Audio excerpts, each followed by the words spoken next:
Hello ನಮಸ್ಕಾರ ವೀಕ್ಷಕರ ವಿಎಚ್ಆರ್ Kannada YouTube ಚಾನಲ್ಗೆ ಸ್ವಾಗತ ಸುಸ್ವಾಗತ. ಅಲ್ಲಿ ಏನು ಕರ್ತಿದ್ರೆ ಎಫ್ ಡಿ ಎದ್ದು ಎಫ್ ಡಿ ಎಕ್ಸಾಮ್ 2026 ಅಂತಂದ್ರೆ ಜನವರಿ 11ನೇ ತಾರೀಕು ನಡೆದಂತ ಎಕ್ಸಾಮ್. ಇದು ಜನರಲ್ ಪೇಪರ್. ಇದನ್ನ ಕಂಪ್ಲೀಟ್ ಆಗಿ ನೋಡ್ತಾ ಹೋಗಿ ಕ್ವಶನ್ಸ್ ಮತ್ತೆ ಆನ್ಸರ್ಸ್ ಅನ್ನ. ಕೀ ಆನ್ಸರ್ಸ್ ನ ಚೆಕ್ ಮಾಡ್ತಾ ಹೋಗಿ ಅಂತ ಹೇಳ್ತಾ ಈ ವಿಡಿಯೋನ ಸ್ಟಾರ್ಟ್ ಮಾಡ್ತಾ ಇದ್ದೀನಿ. ದಯವಿಟ್ಟು ಯಾರೆಲ್ಲ ಚಾನಲ್ನ ಸಬ್ಸ್ಕ್ರೈಬ್ ಮಾಡಿಲ್ಲ ದಯವಿಟ್ಟು ಚಾನಲ್ನ ಸಬ್ಸ್ಕ್ರೈಬ್ ಮಾಡಿ.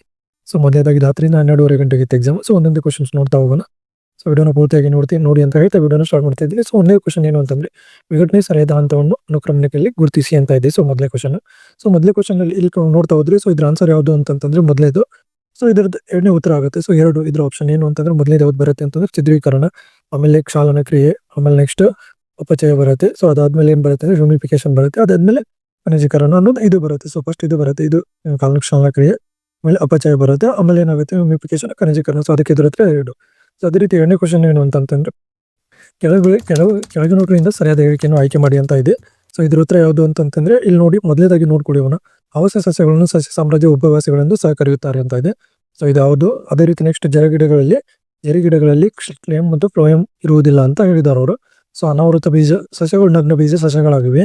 ಆವೃತ ಬೀಜ ಸಸ್ಯಗಳ ಏಕ ನಿಷೇಚನವನ್ನು ಪ್ರದರ್ಶಿಸುತ್ತವೆ ಅಂತ ಇದೆ.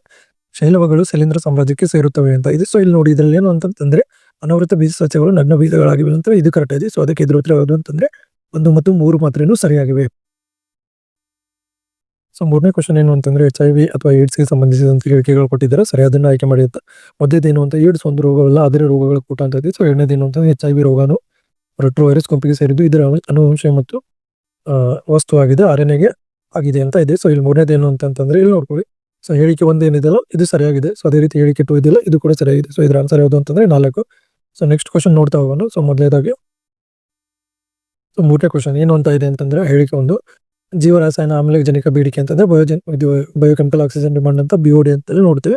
ಅದೇ ರೀತಿ ಜಲಮಾಲಿನ್ಯ ಸೂಚಕವಾಗಿದೆ ಅಂತ. ಅದೇ ರೀತಿ ಚರಂಡಿಯ ಕೊಳಚೆ ನೀರಿನಲ್ಲಿ ಜೈವಿಕ ವಿಘಟನೆಗಳ ಹೊಂದಬಹುದಾದ ಸಾವಯವ ವಸ್ತುಗಳು ಎಷ್ಟಿವೆ ಎಂಬುದನ್ನು ಜೀವರಾಸಾಯನಿಕ ಆಮ್ಲಜನಕಗಳ ಬೇಡಿಕೆಯನ್ನು ಅಳತೆ ಮಾಡುವುದರ ಮೂಲಕ ಅಂದಾಜಿಸಬಹುದಾಗಿದೆ ಅಂತ ಇದೆ. 4ನೇ ಕ್ವಶನ್ ಅನ್ನ ನೋಡಿ, ಏನು ಅಂತಂದ್ರೆ ಇಲ್ಲಿ ಇದ್ರ ಉತ್ತರ ಯಾವುದು ಅಂತಂತಂದ್ರೆ ಎರಡು ಹೇಳಿಕೆಗಳು ಏನಿದಾವಲ್ಲ ಸರಿಯಾಗಿವೆ. ಅದಕ್ಕೆ ಇದ್ರ ಉತ್ತರ 3. ಅದೇ ರೀತಿ 5ನೇ ಕ್ವಶನ್, ಬ್ಯಾಟ್ಸ್ಮನ್ ಒಬ್ಬರು ಕ್ರಿಕೆಟ್ ಚೆಂಡನ್ನು ಆಡಿದಾಗ ಚೆಂಡು ಸಮತಲ ಭೂಮಿಯ ಮೇಲೆ ಚಲಿಸುತ್ತದೆ. ಸ್ವಲ್ಪ ದೂರ ಕ್ರಮಿಸಿದ ನಂತರ ಚೆಂಡು ನಿಲ್ಲುತ್ತದೆ. ಚೆಂಡು ನಿಲ್ಲಲು ಕಾರಣ ಏನು ಅಂತ ಕೇಳಿದರು. ಚೆಂಡು ನಿಲ್ಲಲು ಕಾರಣ ಏನು ಅಂತ, ಚಲಿಸುವ ಚೆಂಡಿನ ಮೇಲೆ ಚಲನ ವಿರೋಧಿ ಬಲವಿರುತ್ತದೆ. ಚೆಂಡಿಗೆ ಹೋಗ್ತಾ ಇರುತ್ತಲ್ಲ, ಅದರ ಅಪೋಸಿಟ್ ಫೋರ್ಸ್ ಇರುತ್ತದೆ. ಅದಕ್ಕೋಸ್ಕರ ಅದರ ಆಪ್ಷನ್ 3. 6ನೇದು ಏನು ಅಂತಂದ್ರೆ 21ನೇ ಶತಮಾನದ ಹಿಂದೂ ಮಹಾಸಾಗರದ ಭೌಗೋಳಿಕ ರಾಜಕೀಯ ಪ್ರಾಮುಖ್ಯತೆ ಹೆಚ್ಚಿಸಲು ಈ ಕೆಳಗಿನವುಗಳಲ್ಲಿ ಯಾವುದು ಪ್ರಮುಖ ಕಾರಣವಾಗಿದೆ ಅಂತ ಇದೆ. 6ನೇದು ನೋಡಿ. ಇಲ್ಲಿ ಏನು ಅಂತಂದ್ರೆ ಇದರಲ್ಲಿ ಇದು ಏನಂತ ಜಾಗತಿಕ ಕಡಲ ತೈಲ ವ್ಯಾಪಾರದ ಶೇಕಡ 80ಕ್ಕಿಂತ ಹೆಚ್ಚು ಹಿಂದೂ ಮಹಾಸಾಗರದ ಪ್ರಮುಖ ಭಾಗಗಳ ಮೂಲಕ ಹಾದು ಹೋಗುತ್ತದೆ. ಅದಕ್ಕೋಸ್ಕರ ಇದರದ್ದು ಪ್ರಾಮುಖ್ಯತೆ ಹೆಚ್ಚಾಗುತ್ತೆ. ಅದೇ ರೀತಿ ನೆಕ್ಸ್ಟ್ 7ನೇ ಕ್ವಶನ್, ಬಂಗಾರ ಮಣ್ಣಿನ ಬಗ್ಗೆ ಕೆಳಗಿನ ಯಾವ ಹೇಳಿಕೆ ತಪ್ಪಾಗಿದೆ ಅಂತ ಇದೆ. ಬಂಗಾರ ಮಣ್ಣು ಏನು ಅಂತಂದ್ರೆ ಇಲ್ಲಿ ನೋಡಿ, ಬಂಗಾರ ಒಂದು ಹಳೆ ಮೆಕ್ಕಲು ಮಣ್ಣು, ಹೌದು ಸರಿ. ಅದೇ ರೀತಿ ಇದು ನದಿಗಳಿಂದ ದೂರದಲ್ಲಿ ಎತ್ತರಪಡಿಸಿ, ಹೌದು. ಇದು ಸಣ್ಣ ಸಣ್ಣ ಕಣಗಳಿಂದ ಕೂಡಿದ್ದು ಹೆಚ್ಚು ತೇವಾಂಶನ ಹೊಡೆದಳು, ಅಲ್ಲ ಇದಲ್ಲ. ಅದಕ್ಕೆ ಇದರ ಉತ್ತರ ಯಾವುದು ಅಂತಂದ್ರೆ ಇದು 3ನೇ ಉತ್ತರ ಏನಿದೆಲ್ಲ ಇದು ಸರಿಯಾದ ಉತ್ತರ. ನೆಕ್ಸ್ಟ್ 4ನೇ ಕ್ವಶನ್, ಹಸಿರು ಕ್ರಾಂತಿ ಎಂಬ ಪದವನ್ನು ಮೊದಲಿಗೆ ಯಾರು ಸೃಷ್ಟಿಸಿದರು ಅಂತ ಇದೆ. ಇಲ್ಲಿದೆಲ್ಲ ವಿಲಿಯಂ ಎಸ್ ಗೌಡ ಅಂತ ಇದು ಅವರು ಸೂಚಿಸಿದ್ರು. 9ನೇ ಕ್ವಶನ್, ಕೆಳಗಿನ ಹೇಳಿಕೆಗಳನ್ನು ಪರಿಗಣಿಸಿ ಅಂತ ಇದೆ, ಯಾವುದು ಸರಿಯಾಗಿವೆ ಅಂತ ಕೇಳಿದರು ಅವರು. ಇಲ್ಲಿ ನೋಡ್ಕೊಳ್ಳಿ 9ನೇ ಕ್ವಶನ್. ಮೊದಲೇದಾಗಿ ಏನಂತ, ಭಾರತ ಮಾನ್ಸೂನ್ ಆಧಾರಿತ ದೇಶ, ಹೌದು. ನೈಋತ್ಯ ಮಾನ್ಸೂನ್ ಸಾಮಾನ್ಯವಾಗಿ ಭಾರತಕ್ಕೆ ಹೆಚ್ಚು ಮಳೆ ತರುತ್ತದೆ, ಹೌದು. ಈಶಾನ್ಯ ಮಾನ್ಸೂನ್ ಮಳೆ ಮುಖ್ಯವಾಗಿ ಪೂರ್ವ ಮತ್ತು ದಕ್ಷಿಣ ಭಾರತಕ್ಕೆ ಸೀಮಿತ, ಹೌದು. ಮಾನ್ಸೂನ್ ಯಾವಾಗಲೂ ಭಾರತದಲ್ಲಿ ಒಂದು ಜೂಜಾಟವಾಗಿದೆ. ಇದರಲ್ಲಿ ಏನು ಅಂತ ಎಷ್ಟೋ ಎಲ್ಲವೂ ಸರಿಯಾಗಿವೆ. 10ನೇ ಕ್ವಶನ್, ಕೆಳಗಿನ ಹೇಳಿಕೆಗಳನ್ನು ಪರಿಗಣಿಸಿದೆ ಅಂತ ಇದೆ, ಯಾವುದು ಸರಿಯಾಗಿದೆ ಅಂತ ಹೇಳಿ. ಇದರಲ್ಲಿ ಏನು ಅಂತಂದ್ರೆ 10ನೇ ಕ್ವಶನ್ ಓದಿದಾಗ ಇಲ್ಲಿ ನೋಡ್ಕೊಳ್ಳಿ. ಮೊದಲನೇದಾಗಿ ವಿಪತ್ತು ನಿರ್ವಹಣಾ ಅಂತ ಇದೆ, ಕಾಯ್ದೆಯನ್ನು ಹೇಳ್ತಾ, ಹೌದು ಇದು ಸರಿಯಾಗಿದೆ. ಕೇಂದ್ರ ಗೃಹ ಸಚಿವರು ರಾಷ್ಟ್ರೀಯ ಮತ್ತು ವಿಪತ್ತು ನಿರ್ವಹಣಾ ಪ್ರಾಧಿಕಾರ NDMA ಅಧ್ಯಕ್ಷರಾಗಿ, ಹೌದು. ಅದೇ ರೀತಿ NDMA ಉಪಾಧ್ಯಕ್ಷನ 9ಕ್ಕಿಂತ ಇದು ರಾಂಗ್. NDMA ಸದಸ್ಯರ ಅಧಿಕಾರಾವಧಿ 5 ವರ್ಷಗಳು. ಇದಕ್ಕೆ ಇದು ಉತ್ತರ 2ನೇ ಉತ್ತರ ಸರಿಯಾಗಿದೆ. 11ನೇ ಕ್ವಶನ್, ಲಾನಿನಾ ಆಸ್ಟ್ರೇಲಿಯಾದ ಇತ್ತೀಚಿನ ಪ್ರವಾಹಕ್ಕೆ ಕಾರಣವಾಗಿದೆ ಎಂದು ಶಂಕಿಸಲಾಗಿದೆ. ಲಾನಿನಾ ಎಲ್ ನೀನೋಗಿಂತ ಹೇಗೆ ವಿಭಿನ್ನವಾಗಿದೆ ಅಂತ ಕೇಳಿದರು ಅವರು. 11ನೇ ಕ್ವಶನ್, ಹೇಗೆ ಅಂತಂದ್ರೆ ಇದರಲ್ಲಿ ಇದು ಕೂಡ ಸರಿಯಾಗಿದೆ. 2 ಆಪ್ಷನ್ ಸರಿಯಾಗಿದೆ. ಅದಕ್ಕೆ 1 ಅಥವಾ 2 ಕೂಡ ಅಲ್ಲ ಅಂತ ಹೇಳ್ಬೋದು. 12ನೇ ಕ್ವಶನ್, ಗ್ರಾಮೀಣ ಅಭಿವೃದ್ಧಿ ಮತ್ತು ಪಂಚಾಯತ್ ರಾಷ್ಟ್ರೀಯ ಸಂಸ್ಥೆ ಎಲ್ಲಿದೆ ಅಂತ ಕೇಳಿದರು. ಗ್ರಾಮೀಣ ಅಭಿವೃದ್ಧಿ ಪಂಚಾಯತ್ ರಾಷ್ಟ್ರೀಯ ಸಂಸ್ಥೆ ಎಲ್ಲಿದೆ ಅಂತಂದ್ರೆ 12ನೇ ಕ್ವಶನ್, ಹೈದರಾಬಾದ್ ದಲ್ಲಿದೆ. ಪಟ್ಟಿ 1 ಮತ್ತು ಪಟ್ಟಿ 2 ಅನ್ನು ಹೊಂದಿಸಿ ಬರೆಯಿರಿ ಅಂತ ಇದೆ. 13ನೇ ಕ್ವಶನ್. 13ನೇ ಕ್ವಶನ್ ನೋಡ್ತಾ ಹೋಗಿ. ಏನು ಅಂತಂದ್ರೆ ಸೈಕ್ಲೋನ್ಗಳು ಎಲ್ಲಿರ್ತಾವ, ಮೇಲೆ ಬರ್ತಾವ ಅಂತಂದ್ರೆ ಭಾರತ ಮತ್ತು ಬಂಗಾಳಕೊಲ್ಲಿ, ಅರೇಬಿಯನ್ ಸಮುದ್ರದೊಳಗಡೆ. ಅದೇ ರೀತಿ ಏನು ಅಂತಂದ್ರೆ ಟೈಫೂನ್ಸ್ ಎಲ್ಲಿ ಬರ್ತಾವ ಅಂದ್ರೆ ಫಿಲಿಪೈನ್ಸ್ ದ್ವೀಪಗಳೈತಲ್ಲ ಇಲ್ಲಿ ಅದು ಇದಾಗುತ್ತೆ. ಅದೇ ರೀತಿ ಹರಿಕೇನ್ಸ್ ಎಲ್ಲಿ ಬರ್ತಾವ ಅಂತ ಉತ್ತರ ಅಮೆರಿಕಾ ಮತ್ತು ಕೆರಿಬಿಯನ್ ಸಮುದ್ರದೊಳಗಡೆ. ವಿಲ್ಲೀಸ್ ಅಂತ ಎಲ್ಲಿ ಬರ್ತಾವ ಅಂದ್ರೆ ಆಸ್ಟ್ರೇಲಿಯಾದ ಪ್ರದೇಶಗಳಲ್ಲಿ ಬರ್ತದೆ. ಅದಕ್ಕೆ ಇದರ ಉತ್ತರ ಯಾವುದು ಅಂತಂದ್ರೆ 2. Next 14ನೇ question. ಸೊ ಹೊಂದಿಸಿ ಬರೆಯಿರಿ ಅಂತ ಇದೆ. ಸೊ ಕಲ್ಲಿದ್ದಲು ಗಣಿ ಕೇಂದ್ರ ಮತ್ತು ರಾಜ್ಯಗಳು ಎಲ್ಲೆಲ್ಲಿದಾವೆ ಅಂತ 14ನೇ ಕ್ವಶನ್. ಸೊ 14ನೇ ಕ್ವಶನ್ ನೋಡ್ತಾ ಹೋಗಿ. ಸೊ ಮೊದಲೇದಾಗಿ ಏನಂತ ರಾಜ್ಯಗಂಜ ಎಲ್ಲಿದೆ ಅಂತಂತಂದ್ರೆ ಇಲ್ಲಿ ಪಶ್ಚಿಮ ಬಂಗಾಳ ಅಂತ ಇದೆಯಲ್ಲ, ಸೊ ಇಲ್ಲಿದೆ. ಸೊ ಜರಿಯಾ ಅಂತ ಅನ್ನೋದು ಎಲ್ಲಿದೆ ಅಂತಂತಂದ್ರೆ, ಸೊ ಇದು ಜರಿಯಾ ಅನ್ನೋದು ಜಾರ್ಖಂಡ್ ಅಲ್ಲಿ ಇದೆ. ಸೊ ಅದೇ ರೀತಿ ತಟ್ಪಾನಿ ಅಂತ ಅನ್ನೋದು ಏನಂತಂದ್ರೆ ಇದು ಛತ್ತೀಸ್ಗಢದಲ್ಲಿದೆ. ತಲ್ಚೇರ್ ಅನ್ನೋದು ಒಡಿಸಾದಲ್ಲಿ. ಸೊ ಇದಕ್ಕೆ ಇದು ಉತ್ತರ ಏನು 4 ಕರೆಕ್ಟ್. TKM R12 MTU 1000 ಮತ್ತೆ ಪೂಸಾ R10 ಅಂತ ಇದೆ. ಆಗ್ರೋ 6201 ನೀವು ಯಾವ್ದ್ರ ತಳಿಗಳಂತಂದ್ರೆ ಇವು ಯಾವ್ದ್ರು ಅಂತಂತಂದ್ರೆ ಸಾಮಾನ್ಯವಾಗಿ ಹೇಳ್ಬೇಕಂತಂದ್ರೆ ಬಳಸೋ ಭತ್ತದ ತಳಿಗಳು, ಭಾರತದಲ್ಲಿ ಬಳಸೋ ಭತ್ತದ ತಳಿಗಳು ಹೊಂದಿಸಿ ಬರೆಯಿರಿ ಅಂತ ಇದೆ ನೋಡಿ. ಪಟ್ಟಿ 1 ಮತ್ತು ಪಟ್ಟಿ 2 ಐಸೋಎಲ್, ಐಸೋಬಾರ್, ಐಸೋನೇಟ್ ಮತ್ತು ಐಸೋಹೈಟ್ಸ್ ಅಂತ ಇದೆ. ಸೊ ಇಲ್ಲಿ ಗಮನಿಸಿ 14ನೇದು ಏನು ಅಂತಂದ್ರೆ, ಸೊ ನೋಡ್ಬೇಕಂತಂದ್ರೆ ಐಸೋಎಲ್ಸ್ ಎಲ್ಲಿರ್ತಾವ ಅಂದ್ರೆ ಸಮ ಸೂರ್ಯ ರಶ್ಮಿ ಅಂತ ಇದೆಯಲ್ಲ, ಸೊ ಇಲ್ಲಿರ್ತಾವ. ಐಸೋಬಾರ್ಸ್ ಎಲ್ಲಿರ್ತಾವ ಅಂತ ಯಾವ್ದು ಅಂತಂದ್ರೆ ಇವು ಯಾವ ಅಂತಂದ್ರೆ 4 ಇದೆಯಲ್ಲ, ಸೊ ಸಮ ಒತ್ತಡದಲ್ಲಿ ಐಸೋಬಾರ್ಸ್ ಅಂತಾರೆ. ಐಸೋನೇಪ್ ಅನ್ನೋದೇನು ಅಂತಂದ್ರೆ ಸಮ ಮೋಡಗಳು. ಸೊ ಅದೇ ರೀತಿ ಐಸೋಹೈಟ್ ಅನ್ನೋದೇನು ಅಂತ ಸಮವೃಷ್ಟಿ. ಸೊ ಇದಕ್ಕೆ ಉತ್ತರ ಯಾವುದು ಅಂತಂದ್ರೆ 16 ಕ್ವಶನ್ 4. ಸೊ ಅದೇ ರೀತಿ 15ನೇ ಕ್ವಶನ್, 17ನೇ ಕ್ವಶನ್. ಸೊ ಅರಬ್ಬಿ ಸಮುದ್ರಕ್ಕಿಂತ 4 ಪಟ್ಟು ಹೆಚ್ಚು ಚಂಡಮಾರುತಗಳು ಬಂಗಾಳಿ ಪಳ್ಳಿಯಲ್ಲಿ ಉಂಟಾಗಲು ಕಾರಣವೇನು ಅಂತ ಕೇಳಿದವರು. ಯಾಕೆ ಅಂತಂದ್ರೆ ಸಾಗರದ ಮೇಲ್ಮೈ ಹೆಚ್ಚು ಉಷ್ಣಾಂಶ ಇರುತ್ತೆ ಭೌಗೋಳಿಕ ಆಕಾರದ ಮೇಲೆ. ಸೊ ಅದಕ್ಕೆ ಇದರ ಉತ್ತರ ಯಾವುದು ಅಂತಂದ್ರೆ 2, 17ನೇದು. ಸೊ 18ನೇ ಕ್ವಶನ್, ಕರ್ನಾಟಕದಲ್ಲಿ ಉತ್ತರದಿಂದ ದಕ್ಷಿಣಕ್ಕೆ ಕಂಡುಬರುವ ಬಂದರುಗಳಿಗೆ ಸಂಬಂಧಿಸಿದಂತೆ ಕೆಳಗಿನ ಯಾವುದು ಸರಿಯಾದ ಕ್ರಮ. ಅಂದ್ರೆ ದಕ್ಷಿಣದಿಂದ ಉತ್ತರದಿಂದ ಅಂದ್ರೆ ನಾರ್ತ್ ಇಂದ ಸೌತಿಗೆ ಬರುವಂತೆ. ಸೊ ಯಾವ ಕರೆಕ್ಟ್ ಅಂತ ಕೇಳಿದವರು 18. ಸೊ ಫಸ್ಟ್ ಕಾರವಾರ ಬರುತ್ತೆ, ಆಮೇಲೆ ಅಂಕೋಲ, ಆಮೇಲೆ ಕುಮಟಾ, ಮತ್ತೆ ಭಟ್ಕಳ ಬರುತ್ತೆ. 19ನೇ ಕ್ವಶನ್ ಏನು ಅಂತಂದ್ರೆ, ಯಾವ ವನ್ಯಜೀವಿ ಅಭಯಾರಣ್ಯವು ಇತ್ತೀಚೆಗೆ ನೈಸರ್ಗಿಕ ಪ್ರಸರಣ ಮೂಲಕ ಎಸಾಟಿಕ್ ಸಿಂಹಗಳಿಗೆ ಆವಾಸ ಸ್ಥಾನವಾಗಿದೆ ಅಂತಂದ್ರೆ ಬರ್ದಾ ವನ್ಯಜೀವಿ ಅಭಯಾರಣ್ಯ ಅಂತ. ಸೊ ಇದು ಆವಾಸ ಸ್ಥಾನವಾಗಿದೆ. ಸೊ 20ನೇ ಕ್ವಶನ್, ಸೊ ಈ ಕೆಳಗಿನ ಕರ್ನಾಟಕದಲ್ಲಿನ ಸಂರಕ್ಷಣಾ ಪ್ರದೇಶಗಳನ್ನು ಪರಿಗಣಿಸಿ ಅಂತ ಇದೆ. ಸಂರಕ್ಷಣಾ ಅಂದ್ರೆ ಇವು ರಿಸರ್ವ್ ಫಾರೆಸ್ಟ್ ಗಳನ್ನು ಗಮನಿಸಿ ಅಂತ ಹೇಳಿದಾರೆ ಅವರು. ಸೊ 20ನೇದು ಏನು ಅಂತಂದ್ರೆ ಮೊದಲನೇದಾಗಿ ನೋಡಿ. ಸೊ ಯಾವ್ಯಾವ ಅಂತ ಕೇಳಿದಾರೆ ಅವರು. ಸೊ ಯಾವ್ಯಾವ ಅಂತಂದ್ರೆ 20ನೇದು, ಸೊ ಮೊದಲನೇದಾಗಿ ಬಂಡೀಪುರ, ಆಮೇಲೆ ಭದ್ರಾ, ಆಮೇಲೆ ಕಾಳಿ ಮತ್ತು ನಾಗರಹೊಳೆ. ಸೊ ಇದಕ್ಕೆ ಉತ್ತರ ಯಾವುದು ಅಂತಂದ್ರೆ 20ನೇದಕ್ಕೆ ಸೊ 2 ಇದ್ರ ಸರಿಯಾದ ಉತ್ತರ. ಸೊ ಭಾರತ ಸಂವಿಧಾನದಲ್ಲಿನ ನ್ಯಾಯಮಂಡಳಿಗಳಿಗೆ ಸಂಬಂಧಿಸಿದಂತೆ ಕೆಳಗಿನ ಹೇಳಿಕೆಗಳನ್ನು ಓದಿ ಯಾವುದು ಸರಿಯಾದ ಹೇಳಿಕೆಯನ್ನು ಹೇಳಿ ಅಂತ ಹೇಳಿದರು. 21ನೇ ಕ್ವಶನ್. ಸೊ 21ನೇ ಕ್ವಶನ್ ನೋಡ್ಕೊಳ್ಳಿ. ಸೊ ಏನು ಅಂತಂತಂದ್ರೆ ಇದು ಮೂಲ ಸಂವಿಧಾನ ನ್ಯಾಯಮಂಡಳಿ ಸ್ಥಾಪನೆ ಇದು ಇಲ್ಲ. ಸೊ ಅದೇ ರೀತಿ ಭಾಗ ಏನು ಇದೆಯಲ್ಲ 14ರಲ್ಲಿ ಏನಲ್ಲಿ ನ್ಯಾಯಮಂಡಳಿ ಇದು ಕೂಡ ಸರಿಯಾಗಿದೆ. ಸೊ ಅದೇ 323 ಮತ್ತು 323B ಇವು ನ್ಯಾಯಮಂಡಳಿಗೆ ಸಂಬಂಧಿಸಿದೆ ಅಂತ ಇದೆ. ಹೌದು. ಸೊ ಅದೇ ರೀತಿ ಇಲ್ಲೇನು ಅಂತಂದ್ರೆ ನೆಕ್ಸ್ಟ್ ಆಡಳಿತಾತ್ಮಕ ನ್ಯಾಯಮಂಡಳಿಗೆ ಕಾಯ್ದೆಯನ್ನು 1985 ಅಂಗೀಕರಿಸಿ. ಸೊ ಅದಕ್ಕೆ ಇದರ ಉತ್ತರ ಯಾವುದು ಅಂತಂದ್ರೆ 2, 21ನೇದು. ಸೊ 22ನೇ ಕ್ವಶನ್, ಸೊ ಕೆಳಗಿನವುಗಳಿಗೆ ಸರಿಯಾದ ಜೋಡಣೆಯನ್ನು ಗುರುತಿಸಿ ಅಂತ ಇದೆ. ಪಟ್ಟಿ 1 ಮತ್ತು ಆಯೋಗಗಳು ಇದರದ್ದು. ಸೊ ನೋಡಿ ಇದರಲ್ಲಿ ಏನು ಅಂತಂದ್ರೆ ನೀತಿ ಆಯೋಗ ಯಾವುದು ಅಂತ ನರೇಂದ್ರ ಮೋದಿ ಅಧ್ಯಕ್ಷರಾಗಿರ್ತಾರೆ. ಸೊ ಅದೇ ರೀತಿ ಭಾರತ ಚುನಾವಣೆ ಆಯೋಗದ ಅಧ್ಯಕ್ಷರಾಗಿದ್ದಾರೆ ಜ್ಞಾನೇಶ್ ಕುಮಾರ್. ಸೊ 1 ಮತ್ತು 2 ಸರಿಯಾದ ಉತ್ತರಗಳು. ಸೊ ಇದರಲ್ಲಿ ಸೊ ಇದಕ್ಕೆ ಉತ್ತರ ಯಾವುದು ಅಂತಂದ್ರೆ 22ನೇದು 2. ಸೊ 23ನೇ ನೋಡಿ, ಅಂತಾರಾಜ್ಯ ಜಲ ವಿವಾದ ಮತ್ತು ಸಂಬಂಧಿಸಿದ ರಾಜ್ಯಗಳು ಯಾವುವು ಅಂತ ಕೇಳಿದ್ದಾರೆ. ಸೊ ಅದ್ರಲ್ಲಿ ಯಾವ ಸಂಕೇತಗಳು ಸರಿಯಾಗಿವೆ ಅಂತ ಎಷ್ಟು ಜೋಡಣೆ ಆಗಿವೆ ಅಂತ ಕೇಳಿದ್ದಾರೆ. ಸೊ ಇಲ್ಲಿ ನೋಡಿ ಏನು ಅಂತಂತಂದ್ರೆ ಕಾವೇರಿ ಜಲ ವಿವಾದ ಕರ್ನಾಟಕ, ಕೇರಳ, ತಮಿಳುನಾಡು ಮತ್ತು ಪುದುಚೇರಿ ಇದು ಸರಿಯಾಗಿದೆ. ಸೊ ಅದೇ ರೀತಿ ನೆಕ್ಸ್ಟ್ ಏನೊಂದು ಮಹದಾಯಿ ಜಲ ವಿವಾದ ಕರ್ನಾಟಕ, ಗೋವಾ ಇದು ಸರಿಯಾಗಿದೆ. ಸೊ ಇದಕ್ಕೆ ಉತ್ತರ ಯಾವುದು ಅಂತಂದ್ರೆ ಬಿ ಮತ್ತು ಡಿ ಏನು ಸರಿಯಾದ ಉತ್ತರ. ಸೊ 24ನೇ ಕ್ವಶನ್, ಜುಲೈ 4, 2024ರಂದು ಶಾಂಘೈ ಸಹಕಾರ ಸಂಸ್ಥೆ ಸ್ಕೋ ಅಂದ್ರೆ ಕಾಯಂ ಸದಸ್ಯತ್ವವನ್ನು ಪಡೆದ ದೇಶ ಯಾವುದು ಅಂತಂದ್ರೆ ಬೆಲಾರಸ್. ಸೊ ಅದೇ ರೀತಿ ನೆಕ್ಸ್ಟ್ 25ನೇ ಕ್ವಶನ್, ಕೆಳಗಿನವುಗಳನ್ನು ಕಾಲಾನುಕ್ರಮದಲ್ಲಿ ಜೋಡಿಸಿ ಅಂತ ಇದೆ. ಸೊ ಕೆಲವು ಕಾಲಾನುಕ್ರಮದಲ್ಲಿ ಬರೆಯಿರಿ ಅಂತ ಇದಿರುತ್ತೆ. ಸೊ ಇಲ್ಲಿ ನೋಡ್ತಾ ಹೋಗಿ ಮೊದಲನೇದಾಗಿ ಏನ್ ಬರುತ್ತೆ ಅಂತಂದ್ರೆ ಅಶೋಕ್ ಮೆಹ್ತಾ ಕಮಿಟಿ 1ನೇದು ಬರುತ್ತೆ. ಸೊ ಅಶೋಕ್ ಮೆಹ್ತಾ ಕಮಿಟಿ ಆದ್ಮೇಲೆ ಏನ್ ಬರುತ್ತೆ, GVK ರಾವ್ ಸಮಿತಿ ಬರುತ್ತೆ. ಸೊ ಅದೇ ರೀತಿ ನೆಕ್ಸ್ಟ್ 73ನೇ ತಿದ್ದುಪಡಿ ಬರುತ್ತೆ. ಅದಾದ್ಮೇಲೆ ಪಂಚಾಯತ್ ರಾಜ್ಯಗಳ ಏನು ಅಂತಂದ್ರೆ ಒಪ್ಪಂದಗಳ ಕಾಯ್ದೆ ಬರುತ್ತೆ. ಸೊ ಅದಕ್ಕೆ ಇದ್ರ ಉತ್ತರ ಯಾವುದು ಅಂತಂದ್ರೆ 25ನೇದು. ಸೊ 2. ಸೊ 26ನೇ ಕ್ವಶನ್, ಲಕ್ಷದ್ವೀಪ ಸಮೂಹದಲ್ಲಿರುವ ಯಾವ ದ್ವೀಪವನ್ನು ಭಾರತ ಸರ್ಕಾರವು ಇತ್ತೀಚೆಗೆ ರಕ್ಷಣಾ ಮತ್ತು ಕಾರ್ಯತಂತ್ರದ ಉದ್ದೇಶಕ್ಕಾಗಿ ಸ್ವಾಧೀನಪಡಿಸಿಕೊಳ್ಳಲು ಕ್ರಮಗಳನ್ನು ಪ್ರಾರಂಭಿಸಿದೆ ಅಂತಂದ್ರೆ ಬಿಟ್ರಾ ದ್ವೀಪ ಅಂತ ಏನಿದೆಯಲ್ಲ, ಸೊ ಇದನ್ನು. ಸೊ ICC ಮಹಿಳಾ ಕ್ರಿಕೆಟ್ ವಿಶ್ವಕಪ್ಗೆ ಸಂಬಂಧಿಸಿದಂತೆ ಕೆಳಗಿನ ಹೇಳಿಕೆಗಳು ಸರಿಯಾಗಿವೆ ಅಂತ ಇದೆ. ಸೊ ಮೊದಲನೇದಾಗಿ ಏನು ಅಂತಂದ್ರೆ ಭಾರತ 3 ಬಾರಿಗೆ ಫೈನಲ್ ಪ್ರವೇಶ. ಹೌದು. ಇಲ್ಲಿವರೆಗೆ ಮಹಿಳಾ ಏಕದಿನ ICC ವಿಶ್ವಕಪ್ ಪ್ರಶಸ್ತಿ ಗೆದ್ದಿರುವ ದೇಶಗಳು ಆಸ್ಟ್ರೇಲಿಯಾ, ಇಂಗ್ಲೆಂಡ್, ನ್ಯೂಜಿಲೆಂಡ್ ಮತ್ತು ಭಾರತ. ಓಕೆ. 2025ರ ICC ಮಹಿಳಾ ವಿಶ್ವಕಪ್ ಫೈನಲ್ ಭಾರತದಲ್ಲಿ ನಡೆಯಿತು ಮತ್ತು ಫೈನಲ್ ನಲ್ಲಿ ಆಸ್ಟ್ರೇಲಿಯಾ ಭಾರತದಿಂದ ಸೋಲು ಅನುಭವಿಸಿತು ಅಂತ. ಸೊ ಇಲ್ಲೇನು ಅಂತಂದ್ರೆ ಭಾರತ ಫೈನಲ್ ನಲ್ಲಿ ಯಾವ ದೇಶ ಆಡುತ್ತೆ ಅಂತಂದ್ರೆ ಇದರದ್ದು ಸೊ ಸೌತ್ ಆಫ್ರಿಕಾ ಜೊತೆ ಆಡುತ್ತೆ. ಸೊ ಅದಕ್ಕೆ ಇದು ಆಸ್ಟ್ರೇಲಿಯಾ ಅಲ್ಲ. ಸೊ ಇದು ರಾಂಗ್ ಉತ್ತರ. ಸೊ ಅದೇ ರೀತಿ ನೆಕ್ಸ್ಟ್ ಭಾರತ ಅತ್ಯಂತ ಹೆಚ್ಚು ಬಾರಿ ICC ಮಹಿಳಾ ವಿಶ್ವಕಪ್ ಗೆದ್ದ ದೇಶ ಯಾವುದು, ಆಸ್ಟ್ರೇಲಿಯಾ. ಇದು ಸರಿ. ಸೊ ಅದಕ್ಕೆ ಇದರ ಉತ್ತರ ಯಾವುದು ಅಂತಂದ್ರೆ 3, 27, 3 ACD. ಸೊ ನೆಕ್ಸ್ಟ್ 28ನೇ ಕ್ವಶನ್, ಶಾಂತಿ ಮಸೂದೆ 2025ಕ್ಕೆ ಸಂಬಂಧಿಸಿದಂತೆ ಈ ಕೆಳಗಿನ ಯಾವ ಹೇಳಿಕೆಗಳು ಸರಿಯಾಗಿವೆ ಅಂತ ಇದೆ. ಸೊ ನೋಡಿ ಶಾಂತಿ ಮಸೂದೆಗೆ ಸೊ 28ನೇದು ಏನು ಅಂತಂದ್ರೆ ಶಾಂತಿ ಮಸೂದೆಗೆ ಯಾವ ಸರಿಯಾಗಿದೆ ಅಂತಂದ್ರೆ ಇಲ್ಲಿ ನೋಡಿ, ಇದು ನಿಯಂತ್ರಿತ ಮೇಲ್ವಿಚಾರಣೆ ಅಡಿಯಲ್ಲಿ ಪರಮಾಣು ಸೀಮಿತ ವಲಯದಲ್ಲಿ ಸೀಮಿತ ಖಾಸಗಿ ಭಾಗವಹಿಸುವಿಕೆಯನ್ನು ಸಕ್ರಿಯಗೊಳಿಸಿದೆ. ಹೌದು. ಇದರ ವಿಸ್ತೃತ ರೂಪ ಇದಲ್ಲ. ಸೊ ಅದೇ ರೀತಿ ನೆಕ್ಸ್ಟ್ ಏನು ಅಂತಂದ್ರೆ ಇದು ಭಾರತದ ಶುದ್ಧ ಇಂಧನ ಪರಿವರ್ತನೆ ಮತ್ತು 2042ರೊಳಗೆ 100 GW ಪರಮಾಣು ಇಂಧನ ಸಾಮರ್ಥ್ಯವನ್ನು ಸಾಧಿಸುವ ದೀರ್ಘಕಾಲಿಕ ಉದ್ದೇಶವನ್ನು ಹೊಂದಿದೆ ಅಂತ ಇದೆ. ಸೊ ಇದು ಕೂಡ ಸರಿಯಾದ ಉತ್ತರ. 28 4. ಸೊ 29ನೇ ಕ್ವಶನ್, ಮತದಾರರ ಪಟ್ಟಿ ವಿಶೇಷ ಸಮಗ್ರ ಪರಿಷ್ಕರಣೆ SIRಗೆ ಸಂಬಂಧಿಸಿದಂತೆ ಕೆಳಗಿನ ಹೇಳಿಕೆ ಯಾವುದು ತಪ್ಪಾಗಿವೆ ಅಂತ ಕೇಳಿದ್ದಾರೆ. ತಪ್ಪಾಗಿದ್ದು ಯಾವುದು ಅಂತಂದ್ರೆ 29. ಸೊ 3ನೇ ಆಪ್ಷನ್ ಇದೆ ಇಲ್ಲ, ಇದು ವಿದೇಶಿ ಅಕ್ರಮ ವಲಸೆಗಾರರ ಹೆಸರು ತೆಗೆದುಹಾಕುವ ಉದ್ದೇಶದಿಂದ ಹೊಂದಿದೆ ಅಂತ ಇದೆಲ್ಲ ಚುನಾವಣೆಗೆ ಸಂಬಂಧಿಸಿದ ಇದು ಭಾರತ ಚುನಾವಣೆ. ನೆಕ್ಸ್ಟ್ 30ನೇ ಕ್ವಶನ್, 71ನೇ ರಾಷ್ಟ್ರೀಯ ಚಲನಚಿತ್ರ ಪ್ರಶಸ್ತಿಗೆ ಸಂಬಂಧಿಸಿದಂತೆ ಸರಿಯಾದ ಹೊಂದಾಣಿಕೆಯನ್ನು ಗುರುತಿಸಿರಿ ಅಂತ ಇದೆ. ಸೊ ಮೊದಲನೇದಾಗಿ ನೋಡಿ 30ನೇ ಕ್ವಶನ್ ಏನು ಅಂತಂದ್ರೆ, ಈಗ ಗಮನಿಸಿ ಒಂದೇದೇನು ಬರುತ್ತೆ, ರಾಣಿ ಮುಖರ್ಜಿ ಯಾವುದು ಅಂತಂದ್ರೆ ಮಿಸಸ್ ಚಟರ್ಜಿ ನಾರ್ವೆ. ಸೊ ಇದಿರುತ್ತೆ. ಸೊ ವಿಕ್ರಾಂತ್ ಮೇಸಿ ಯಾವ್ದು ಮಾಡ್ತಾರೆ ಅಂತಂದ್ರೆ 12th ಫೇಲ್ ಮೂವಿ ಮಾಡಿರ್ತಾರೆ. ಸೊ ಶಾರುಖ್ ಖಾನ್ ಅಂತೂ ನಿಮ್ಗೆ ಆಲ್ರೆಡಿ ಗೊತ್ತಿರುತ್ತೆ. ಸೊ ಜವಾನ್. ಸೊ ದೀಪ್ತು ಸೇನ್ ಯಾವುದು ಅಂತಂದ್ರೆ ದಿ ಕೇರಳ ಸ್ಟೋರಿ ಅನ್ನೋದು. ಸೊ ಇದ್ರ 30ನೇ ಕ್ವಶನ್ ಆನ್ಸರ್ ಏನು ಅಂತಂದ್ರೆ 1. ಸೊ 32ನೇ ಕ್ವಶನ್, ಈ ಕೆಳಗಿನ ನಲ್ಲಿ ಸರಿಯಾದ ಜೋಡಿಯನ್ನು ಗುರುತಿಸಿರಿ ಅಂತ ಇದೆ. ಸೊ ಎಷ್ಟು ಯಾವುದು ಸರಿಯಾದ ಜೋಡಿಗಳು ಇದಾವೆ ಅಂತ ನೀವು ಹೇಳ್ತಾ ಹೋಗ್ಬೇಕು. ಸೊ ನೋಡಿ ಏನು ಅಂತಂತಂದ್ರೆ 31ನೇ ಕ್ವಶನ್. ಸೊ ಇಲ್ಲಿ ನೋಡಿ ಗಮನಿಸಿ ಏನು ಅಂತಂದ್ರೆ ಒಂದೇ ಒಂದು ಕನ್ನಡವೇ ಒಂದೇ ಒಂದು ಕನ್ನಡ, ಇದು ಕುವೆಂಪು ಹೌದಲ್ಲ. ಸೊ ಇದು ನೆಕ್ಸ್ಟ್ ಏನು ಅಂತಂತಂದ್ರೆ ರಕ್ಷಿಸು ಕರ್ನಾಟಕ ದೇವಿ, ಇದು ಶಾಂತಿ ಇದಲ್ಲ. ಏರಿಸು ಆರಿಸು ಕನ್ನಡದ ಬಾವುಟ ಅಂತ 3 ನಿಮಿಷ, ಇದು ಕರೆಕ್ಟ್. ಉದಯವಾಗಲಿ ನಮ್ಮ ಚಲುವಲ್ಲಿ ಕನ್ನಡ ನಾಡುವುದು ಉಲ್ಗೋಳ್ ನಾರಾಯಣ ಸ್ವಾಮಿ. ಇದ್ರ ಉತ್ತರ ಯಾವುದು ಅಂತಂದ್ರೆ ಸಿ ಮತ್ತು ಡಿ ಏನು ಕರೆಕ್ಟ್ ಆದ ಉತ್ತರ. ಸೊ 32ನೇ ಕ್ವಶನ್, ಕರ್ನಾಟಕದಲ್ಲಿ ನಡೆದ ಸಶಸ್ತ್ರ ಬಂಡಾಯಗಳಿಗೆ ಸಂಬಂಧಿಸಿದ ಈ ಕೆಳಕಂಡ ಘಟನೆಗಳನ್ನು ಕಾಲಾನುಕ್ರಮದಲ್ಲಿ ಜೋಡಿಸಿ ಅಂತ ಇದೆ. ಸೊ 38ನೇ ಕ್ವಶನ್.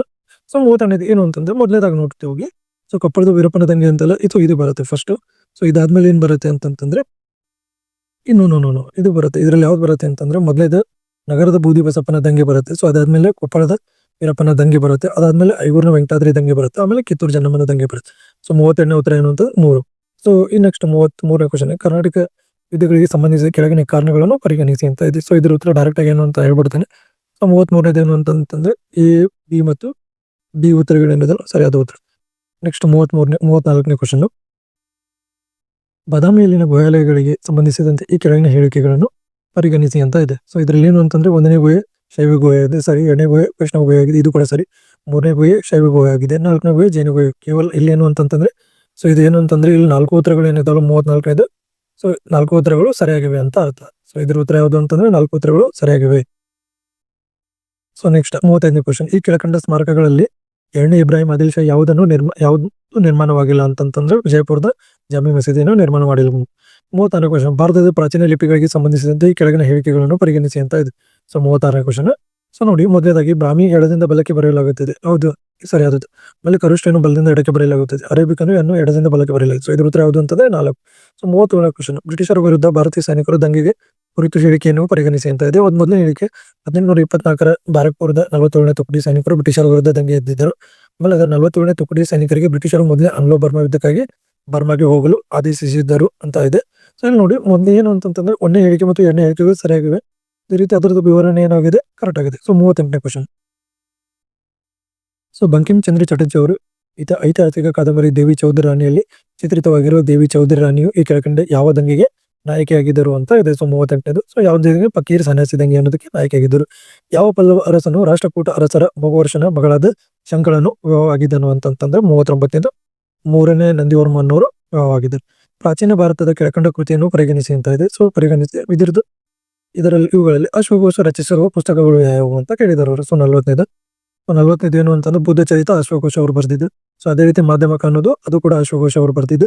ಸೊ ನೆಕ್ಸ್ಟ್ ಏನು ಇದೆಲ್ಲ ಸಾರಿಪುತ್ರ ಪ್ರಕರಣ, ಇದನ್ನು ಕೂಡ ಏನು ಅಶ್ವಘೋಷ ಬರೆದಿದ್ದು. ಸೊ ಅದಕ್ಕೆ ಇದ್ರ ಉತ್ತರ ಯಾವುದು ಅಂತಂದ್ರೆ 45 3. ಅದೇ ರೀತಿ 41ನೇ ಕ್ವಶನ್, ಕೆಳಗೆ ನೀಡಿರುವ ಹೇಳಿಕೆಗಳನ್ನು ಓದಿ ಅಂತ ಇದೆ. ಅದಕ್ಕೆ ಸರಿಯಾದ ಜೈನ ಧರ್ಮಕ್ಕೆ ಸಂಬಂಧಿಸಿದಂತೆ ಸರಿಯಾದ ಹೇಳಿಕೆಗಳನ್ನು ಗುರುತಿಸಿ ಅಂತ ಇದೆ. ಸೊ 41ನೇ ಕ್ವಶನ್. 41ನೇ ಕ್ವಶನ್ ಏನು ಅಂತಂದ್ರೆ ಇಲ್ಲಿ ನೋಡಿ, ಜೈನ ಧರ್ಮ ದೇವರ ಅಸ್ತಿತ್ವ ಇದು ತಪ್ಪು. ಸೊ ಅದೇ ಇದು ಸರಿಯಾಗಿದೆ. ಆಮೇಲೆ ಜೈನ ಧರ್ಮ ಒಳ್ಳೆ ಜ್ಞಾನ ನಮಗೆ, ಇದು ಕೂಡ ಸರಿಯಾಗಿದೆ. ಜೈನ ಧರ್ಮ ಏನಿದೆಯಲ್ಲ ಯುದ್ಧ ಮಾಡುವುದನ್ನು ನಿಷೇಧಿಸುತ್ತದೆ. ಸೊ ಓಕೆ, ಇದು ವರ್ಣ ವ್ಯವಸ್ಥೆಯನ್ನು ಖಂಡಿಸುತ್ತೆ, ಇದು ಕೂಡ ರಾಂಗ್. ಸೊ ಇದಕ್ಕೆ ಉತ್ತರ ಯಾವುದು ಅಂತಂದ್ರೆ 41ನೇ ಕ್ವಶನ್ಗೆ ಉತ್ತರ 2. 42ನೇ ಕ್ವಶನ್, ಕ್ವಿಟ್ ಇಂಡಿಯಾ ಚಳವಳಿಗೆ ಸಂಬಂಧಿಸಿದಂತೆ ಈ ಕೆಳಗಿನ ಹೇಳಿಕೆಗಳನ್ನು ಪರಿಗಣಿಸಿ ಅಂತ ಇದೆ. ಸೊ ಎಷ್ಟು ಹೇಳಿಕೆಗಳು ಸರಿಯಾಗಿವೆ? 42ನೇ ಕ್ವಶನ್.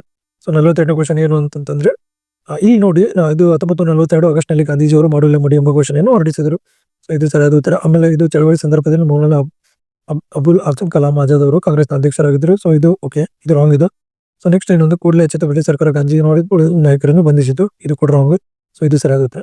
ಚೀನಾ ಅಧ್ಯಕ್ಷ ಜಾನ್ ಟೆಂಗ್ ಸೇಕ್ ಚಳವಳಿ ನಿಲ್ಲಿಸಿ ಮಧ್ಯಪ್ರದೇಶ ರೋಸ್ವೆಲ್ಟ್ಗೆ ಪತ್ರ ಬರೆದರು. ಸೊ ಇದು ಏನಂತಂದ್ರೆ ಕೇವಲ 3 ಹೇಳಿಕೆಗಳು ಸರಿಯಾಗಿವೆ. ಸೊ ಇಲ್ಲಿ ಏನಿದೆ ಅಂತಂದ್ರೆ ಇದು 2ನೇದಿದೆಯಲ್ಲ, ಸೊ ಅದು ತಪ್ಪಾಗಿದೆ. ಸೊ ಅದಕ್ಕೆ 3 ಕೂಡ ಸರಿಯಾಗಿವೆ. ಆಮೇಲೆ 43ನೇ ಕ್ವಶನ್ ಅಂದ್ರೆ ಸ್ಮೈಲ್ ಅನ್ನೋದು SMILE ಅನ್ನು ವಿಸ್ತರಿಸಿ ಅಂತ ಇದೆ. ಸೊ 43ನೇದು. ಸೊ ಇಲ್ಲಿ ನೋಡಿ, ಸಪೋರ್ಟ್ ಫಾರ್ ಅಂತ ಇದೆಲ್ಲ marginalised individual for livelihood and employment ಅಂತ. ಸೊ ಇದ್ರ ವಿಸ್ತೃತ ರೂಪ ಅದೇ. So 44ನೇ question. 1961 ಕರ್ನಾಟಕ ಭೂ ಸುಧಾರಣಾ ಕಾಯ್ದೆ 48(1) ಮತ್ತು 2ಕ್ಕೆ ಸಂಬಂಧಿಸಿದಂತೆ ಯಾವ ಹೇಳಿಕೆ ತಪ್ಪಾಗಿದೆ ಅಂತ ಕೇಳಿದರು. ಸೊ 44ನೇದು ಇಲ್ಲಿ ಭೂ ನ್ಯಾಯ ಮಂಡಳಿ 10 ಜನ ಅಧಿಕಾರೇತರ ಸದಸ್ಯರನ್ನು ಒಳಗೊಂಡಿರ್ಬೇಕಂತಲ್ಲ. ಸೊ ಇದು ತಪ್ಪಾಗಿದೆ.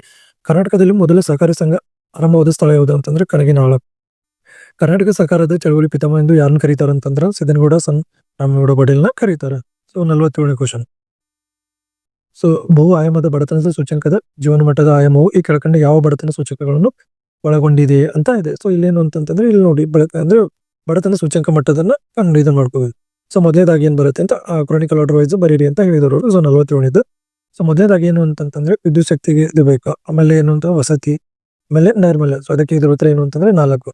ಸೊ ಈ ಕೆಳಗಿನ ಯಾವ ವೆಚ್ಚಗಳ ರಾಜಸ್ವ ವೆಚ್ಚ ಎಂದು ಕರೆಯಲಾಗುತ್ತದೆ ಅಂದ್ರೆ ಎಕ್ಸ್ಪೆಂಡಿಚರ್ ಅಂತ ಬರುತ್ತೆ. ಸೊ ಯಾವ ಅಂತ ಕೇಳಿದರು ಅವರು. ಸೊ 48ನೇದು. ಸೊ 48ನೇದು ಏನು ಅಂತಂದ್ರೆ ಇಲ್ಲಿ ನೋಡ್ತಾ ಹೋಗಿ ಏನು ಅಂತಂದ್ರೆ ಅದು ಅಮನ ಆಡಳಿತ ವೆಚ್ಚ ಇರುತ್ತೆ, ಆಮೇಲೆ ರಕ್ಷಣಾ, ಆಮೇಲೆ ಬಡ್ಡಿ ಪಾವತಿ. ಇದು ರಾಷ್ಟ್ರೀಯ ಹೆದ್ದಾರಿಗೆ ಬರಲ್ಲ. ಸೊ ಅದಕ್ಕೆ ಇದ್ರ ಉತ್ತರ ಯಾವುದು ಅಂತಂದ್ರೆ 48(2). ಸೊ 49ನೇದು. ಸೊ ಏನು ಅಂತಂದ್ರೆ ಹಣ ಪ್ರಸರಣವು ಅತಿ ಪ್ರಸರಣಕ್ಕಿಂತ ಹೆಚ್ಚಿನ ಹಾನಿಯನ್ನು ಉಂಟು ಮಾಡುತ್ತದೆ. ಯಾಕೆಂದ್ರೆ ಇದರಿಂದ ಅಂತಂದ್ರೆ ಹಣ ಇನ್ಫ್ಲೇಷನ್ ಮತ್ತು ಡಿಪ್ಲೇಷನ್ ಅನ್ನೋದು ಹಣದ ಅಂದ್ರೆ ಹಣದುಬ್ಬರ ಮತ್ತು ಹಣದ ಇದು ಯಾವುದಕ್ಕೆ ಎದ್ರ ಮೇಲೆ ಡಿಪೆಂಡ್ ಆಗುತ್ತೆ ಅಂತ ಕೇಳಿದರು. ಸೊ 49ನೇದು. ಸೊ ಇಲ್ಲಿ ಏನು ಅಂತಂದ್ರೆ ಇಲ್ಲಿ ಡೈರೆಕ್ಟ್ ಆಗಿ ಇದ್ರದ್ದು ಏನು ಅಂತ ಅನುಕೂಲತೆ ಆಯ್ತಂದ್ರೆ ಉದ್ಯೋಗ ನಷ್ಟ ಆಗುತ್ತೆ. ಸೊ ಅದೇ ರೀತಿ ಏನೊಂದು ಕೂಲಿ ಮತ್ತು ಲಾಭ ಕುಸಿತ ಉಂಟಾಗುತ್ತೆ. ಸೊ ಅದಕ್ಕೆ 49ನೇ ಕ್ವಶನ್ ಉತ್ತರ ಏನು ಅಂತಂದ್ರೆ 3. ಸೊ 50ನೇ ಕ್ವಶನ್. PM ವಿಶ್ವಕರ್ಮ ಯೋಜನೆಗೆ ಸಂಬಂಧಿಸಿದ ಈ ಕೆಳಗಿನ ಹೇಳಿಕೆಗಳನ್ನು ಪರಿಗಣಿಸಿ ಅಂತ ಇದೆ. ಸೊ 50ನೇ ಕ್ವಶನ್ ಏನು ಅಂತಂದ್ರೆ ಗಮನಿಸಿ ಎಷ್ಟು ಹೇಳಿಕೆಗಳು ಸರಿಯಾಗಿವೆ ಅಂತಂದ್ರೆ ಇದು ಸೆಪ್ಟೆಂಬರ್ ಅಲ್ಲಿ ಶುರು ಆಯ್ತು, ಅಭಿವೃದ್ಧಿಗೆ ಸಂಬಂಧಿಸಿದ್ದು. ಆಮೇಲೆ ಇದ್ರದ್ದು ಒಟ್ಟಾಗಿ ಈ ಯೋಜನೆಯು ಇದಾಗಿದೆ. ಸೊ ಇದರಲ್ಲಿ ಏನು ಅಂತಂದ್ರೆ 3 ಹೇಳಿಕೆಗಳು ಮಾತ್ರ ಸರಿಯಾಗಿವೆ. ಓಕೆ, ನೆಕ್ಸ್ಟ್ ಏನು ಅಂತಂದ್ರೆ 51ನೇ ಕ್ವಶನ್. ಭಾರತದ ಹಣಕಾಸಿನ ಜವಾಬ್ದಾರಿ ಮತ್ತು ಬಜೆಟ್ ನಿರ್ವಹಣೆಯನ್ನು FRBM ಕಾಯ್ದೆ ಯಾವಾಗಿನಿಂದ ಕಾರ್ಯರೂಪಕ್ಕೆ ಬಂದಿದೆ ಅಂತ ಇದೆ. ಸೊ 51ನೇ ಕ್ವಶನ್. ಸೊ 51ನೇ ಕ್ವಶನ್ ಏನು ಅಂತಂದ್ರೆ 1ನೇದು 2004ರಿಂದ ಜಾರಿಗೆ ಬಂದಿದೆ. ಈ ಕೆಳಗಿನ ಯಾವುದು ಬ್ಯಾಂಕೇತರ ಹಣಕಾಸು ಮಧ್ಯವರ್ತಿ ಅಲ್ಲ ಅಂತ ಇದೆ. ಸೊ ಸೆಬಿ ಅನ್ನೋದೇನಿದೆಯಲ್ಲ ಹಣಕಾಸು ಮಧ್ಯವರ್ತಿ ಅಲ್ಲ. ಈ ಕೆಳಗಿನ ಸಂಸ್ಥೆಗಳು ಸ್ಥಾಪಿತವಾದ ಕಾಲಾನುಕ್ರಮವನ್ನು ತಿಳಿಸಿ ಅಂತ ಇದೆ. ಸೊ 53ನೇದು. ಸೊ ನೋಡ್ತಾ ಹೋಗಿ ಮೊದಲೇದು ಯಾವ್ದು ಬರುತ್ತೆ ಅಂತಂದ್ರೆ ಫಸ್ಟ್ನೇದು ಯಾವ್ದು ಅಂತಂದ್ರೆ IMF ಅಂದ್ರೆ ಇಂಟರ್ನ್ಯಾಷನಲ್ ಮಾನಿಟರಿ ಫಂಡ್ ಅನ್ನೋದು ಬರುತ್ತೆ. ಸೊ ಅದಾದ್ಮೇಲೆ ಏನು ಅಂತಂದ್ರೆ ಗ್ಯಾಟ್ ಅಂತ ಇದೆಲ್ಲ. ಸೊ ಇದು ಬರುತ್ತೆ. ಸೊ ಅದಾದ್ಮೇಲೆ ಏನ್ ಬರುತ್ತೆ ಅಂತಂದ್ರೆ ಯುರೋಪಿಯನ್ ಯೂನಿಯನ್, ಅದಾದ್ಮೇಲೆ ವರ್ಲ್ಡ್ ಟ್ರೇಡ್ ಆರ್ಗನೈಸೇಷನ್ ಅನ್ನೋದು ಬರುತ್ತೆ. ಸೊ ಅದಕ್ಕೆ 53ನೇ ಉತ್ತರ ಏನು ಅಂತಂದ್ರೆ 3. ಸೊ 54ನೇ ಕ್ವಶನ್. ಇಲ್ಲಿ ನೋಡಿ 54ನೇ ಕ್ವಶನ್ ಏನು ಅಂತಂದ್ರೆ ಹೊಂದಿಸಿ ಬರೆಯಿರಿ ಅಂತ ಇದೆ. ಸೊ ಹೊಂದಿಸಿ ಬರೆಯಿರಿ ಅಂತಂದ್ರೆ ನೋಡ್ಕೊಳ್ಳಿ. ಮೊದಲೇದಾಗಿ ಸಾರ್ವಜನಿಕ ಚಕ್ರ ಅನ್ನೋದು ಯಾವುದು, ಇಲ್ಲೇನು ಬಾಷ್ಪೀಕರಣ, ಸಂಕ್ಷೇಪಣ ಮತ್ತು ವೃಷ್ಟಿ ಅಂತ ಇದೆಯಲ್ಲ. ಸೊ ಇದು ಬರುತ್ತೆ. ಸೊ ಅದಾದ್ಮೇಲೆ ಬಿ ಅನ್ನೋದು ಏನಿದೆಯಲ್ಲ ಜಲಚಕ್ರ ಅನ್ನೋದು ಇದು ನೀರಿನ ಬಗ್ಗೆ. ಸೊ ಇದರಲ್ಲಿ ಏನು ನೀರು ಏನೇನಾಗುತ್ತೆ ಅಂತಂದ್ರೆ ಖನಿಜೀಕರಣ, ಉತ್ಕರ್ಷಣ ಇದು ಇದಾಗುತ್ತೆ. ಸೊ 2 ಏನು ಅಂತಂದ್ರೆ ಬಿ ಅನ್ನೋದು. ಸೊ ಮೊದಲೇದು ಸಾರ್ವಜನಿಕ ಅನ್ನೋದು ಸಾರ್ವಜನಿಕ ಸ್ಥಿರೀಕರಣ ಮತ್ತು ಡಿನೋಟ್ರಿಫಿಕೇಶನ್ ಅನ್ನೋದು ಇದೆ ಬರುತ್ತೆ. ಡಿನೈಟ್ರಿಫಿಕೇಶನ್. ಜಲಚಕ್ರ ಅನ್ನೋದು ಬಾಷ್ಪೀಕರಣ, ಸಂಕ್ಷೇಪಣ ಮತ್ತು ವೃಷ್ಟಿ ಬರುತ್ತೆ. ಹಿಂಗೆಲ್ಲ ಎದುರ್ದು ಬರುತ್ತೆ ಅಂತಂದ್ರೆ ಇಲ್ಲಿ 2 ಇದರ ಬಗ್ಗೆ ಬರುತ್ತೆ. ಏನು ದ್ಯುತಿ ಸಂಶ್ಲೇಷಣ ಮತ್ತು ಇದರದ್ದು. ಸೊ ಗಂಧಕ ಚಕ್ರ ಅನ್ನೋದೇನು ಖನಿಜ ಮತ್ತು ಇದರ ಬರುತ್ತೆ. ಸೊ ಇದ್ರ ಆಪ್ಷನ್ ಯಾವುದು ಅಂತ 54ನೇದು 4. ಸೊ 55ನೇದು. ಸೊ ಏನು ಅಂತಂದ್ರೆ ಭಾರತದಲ್ಲಿ 3 ಹಂತದ ಆರೋಗ್ಯ ಸೇವೆಗಳು ವಿತರಣೆಯ ಪರಿಕಲ್ಪನೆಯನ್ನು ಪರಿಚಯಿಸಿದ್ದಕ್ಕಾಗಿ ಹೆಸರುವಾಸಿಯಾದ ಆರೋಗ್ಯ ಯೋಜನಾ ಸಮಿತಿ ಯಾವುದು ಅಂತ ಕೇಳಿದ್ದಾರೆ ಅವರು. ಸೊ 55ನೇದು.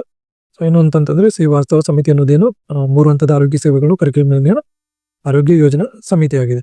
ಸೊ 56ನೇದು ಕೆಳಗಿನ ಸಂಕೇತಗಳನ್ನು ಒಂದು ಅಂದ್ರೆ ಪಾರ್ಟ್ 1 ಮತ್ತೆ ಪಾರ್ಟ್ 2 ಅಂತ ಇಲ್ಲಿದೆ.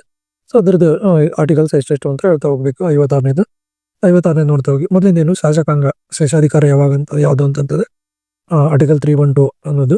ಸೊ ಅದೇ ರೀತಿ ನೆಕ್ಸ್ಟ್ ಏನು ಅಂತಂದ್ರೆ ಅಂತಾರಾಜ್ಯ ಮಂಡಳಿ ಯಾವುದು ಅಂತಂದ್ರೆ ಆರ್ಟಿಕಲ್ 263. ಅಖಿಲ ಭಾರತ ಸೇವೆಗಳು ಅಂತ ಇದೆಯಲ್ಲ, UPSC ಇವೆಲ್ಲ ಬರ್ತಾವಲ್ಲ. ಸೊ 3ನೇದು. ಸೊ ಇದು 266. ಭಾರತ ಸಂಚಿತ ನಿಧಿ ಯಾವುದು ಅಂತಂದ್ರೆ 240. ಇದು ಏನಿದು ಅಖಿಲ ಭಾರತ ಸೇವೆಗಳು 1994ರಲ್ಲಿ ಕೆಳಗಿನ ಯಾವ ವಿಶ್ವ ಸಂಸ್ಥೆ ಮಂಡಳಿಯನ್ನು ರದ್ದು ಮಾಡಿತು ಅಂತ ಇದೆಯಲ್ಲ. ಸೊ ಧರ್ಮದರ್ಶಿ ಮಂಡಳಿಯನ್ನ ಏನ್ ಮಾಡಿದ್ರು, ಟ್ರಸ್ಟಿ ಕೌನ್ಸಿಲ್ ಅನ್ನೋದನ್ನ ಮಂಡಳಿಯನ್ನು ರದ್ದು ಮಾಡಿತ್ತು. ಅದೇ ರೀತಿ 58ನೇ ಕ್ವಶನ್. ಭಾರತದ ಸಾಗರ ಮಹಾನ್ ರಣನೀತಿ ಪ್ರಮುಖ ಅಂಶಗಳು ಯಾವ ಅಂತ ಇದೆ. ಸೊ 58ನೇದು. ಸೊ ಯಾವುದು ಅಂತಂದ್ರೆ ಸಂವಹನದ ಸಮುದ್ರ ಮಾರ್ಗವನ್ನು ಸಂರಕ್ಷಿಸುವುದು. ಸೊ 59ನೇದು ರಾಜ್ಯ ಲೋಕಸೇವಾ ಆಯೋಗಕ್ಕೆ ಸಂಬಂಧಿಸಿದ ಕೆಳಗಿನ ಹೇಳಿಕೆಗಳನ್ನು ಎಷ್ಟು ಹೇಳಿಕೆಗಳು ಸರಿಯಾಗಿವೆ ಅಂತ ಇದೆ. ಸೊ ಮೊದಲನೇದಾಗಿ ನೋಡ್ತಾ ಹೋದ್ರೆ ಇಲ್ಲಿ ಏನು ಅಂತಂದ್ರೆ ಕೇವಲ 3 ಹೇಳಿಕೆಗಳನ್ನು ಸರಿಯಾಗಿವೆ. ಸೊ ಅದರಲ್ಲಿ ಅಧ್ಯಕ್ಷ ರಾಷ್ಟ್ರಪತಿ ಆಧಾರದ ಮೇಲೆ ತೆಗೆದುಹಾಕಬಹುದು. ಅವರ ಸಂಬಳ ಭತ್ಯೆಗಳು ಪಿಂಚಣಿಗಳು ರಾಜ್ಯಪಾಲರು ನಿರ್ಧರಿಸುತ್ತಾರೆ. ಆದರೆ ಅವರ ಅಧಿಕಾರದಲ್ಲಿ ಅವರ ಅನಾನುಕೂಲಗಳಂತ ಬದಲಾಯಿಸಲಾಗುವುದಿಲ್ಲ. ಸೊ ಇದು ಕರೆಕ್ಟ್ ಆದ ಉತ್ತರ.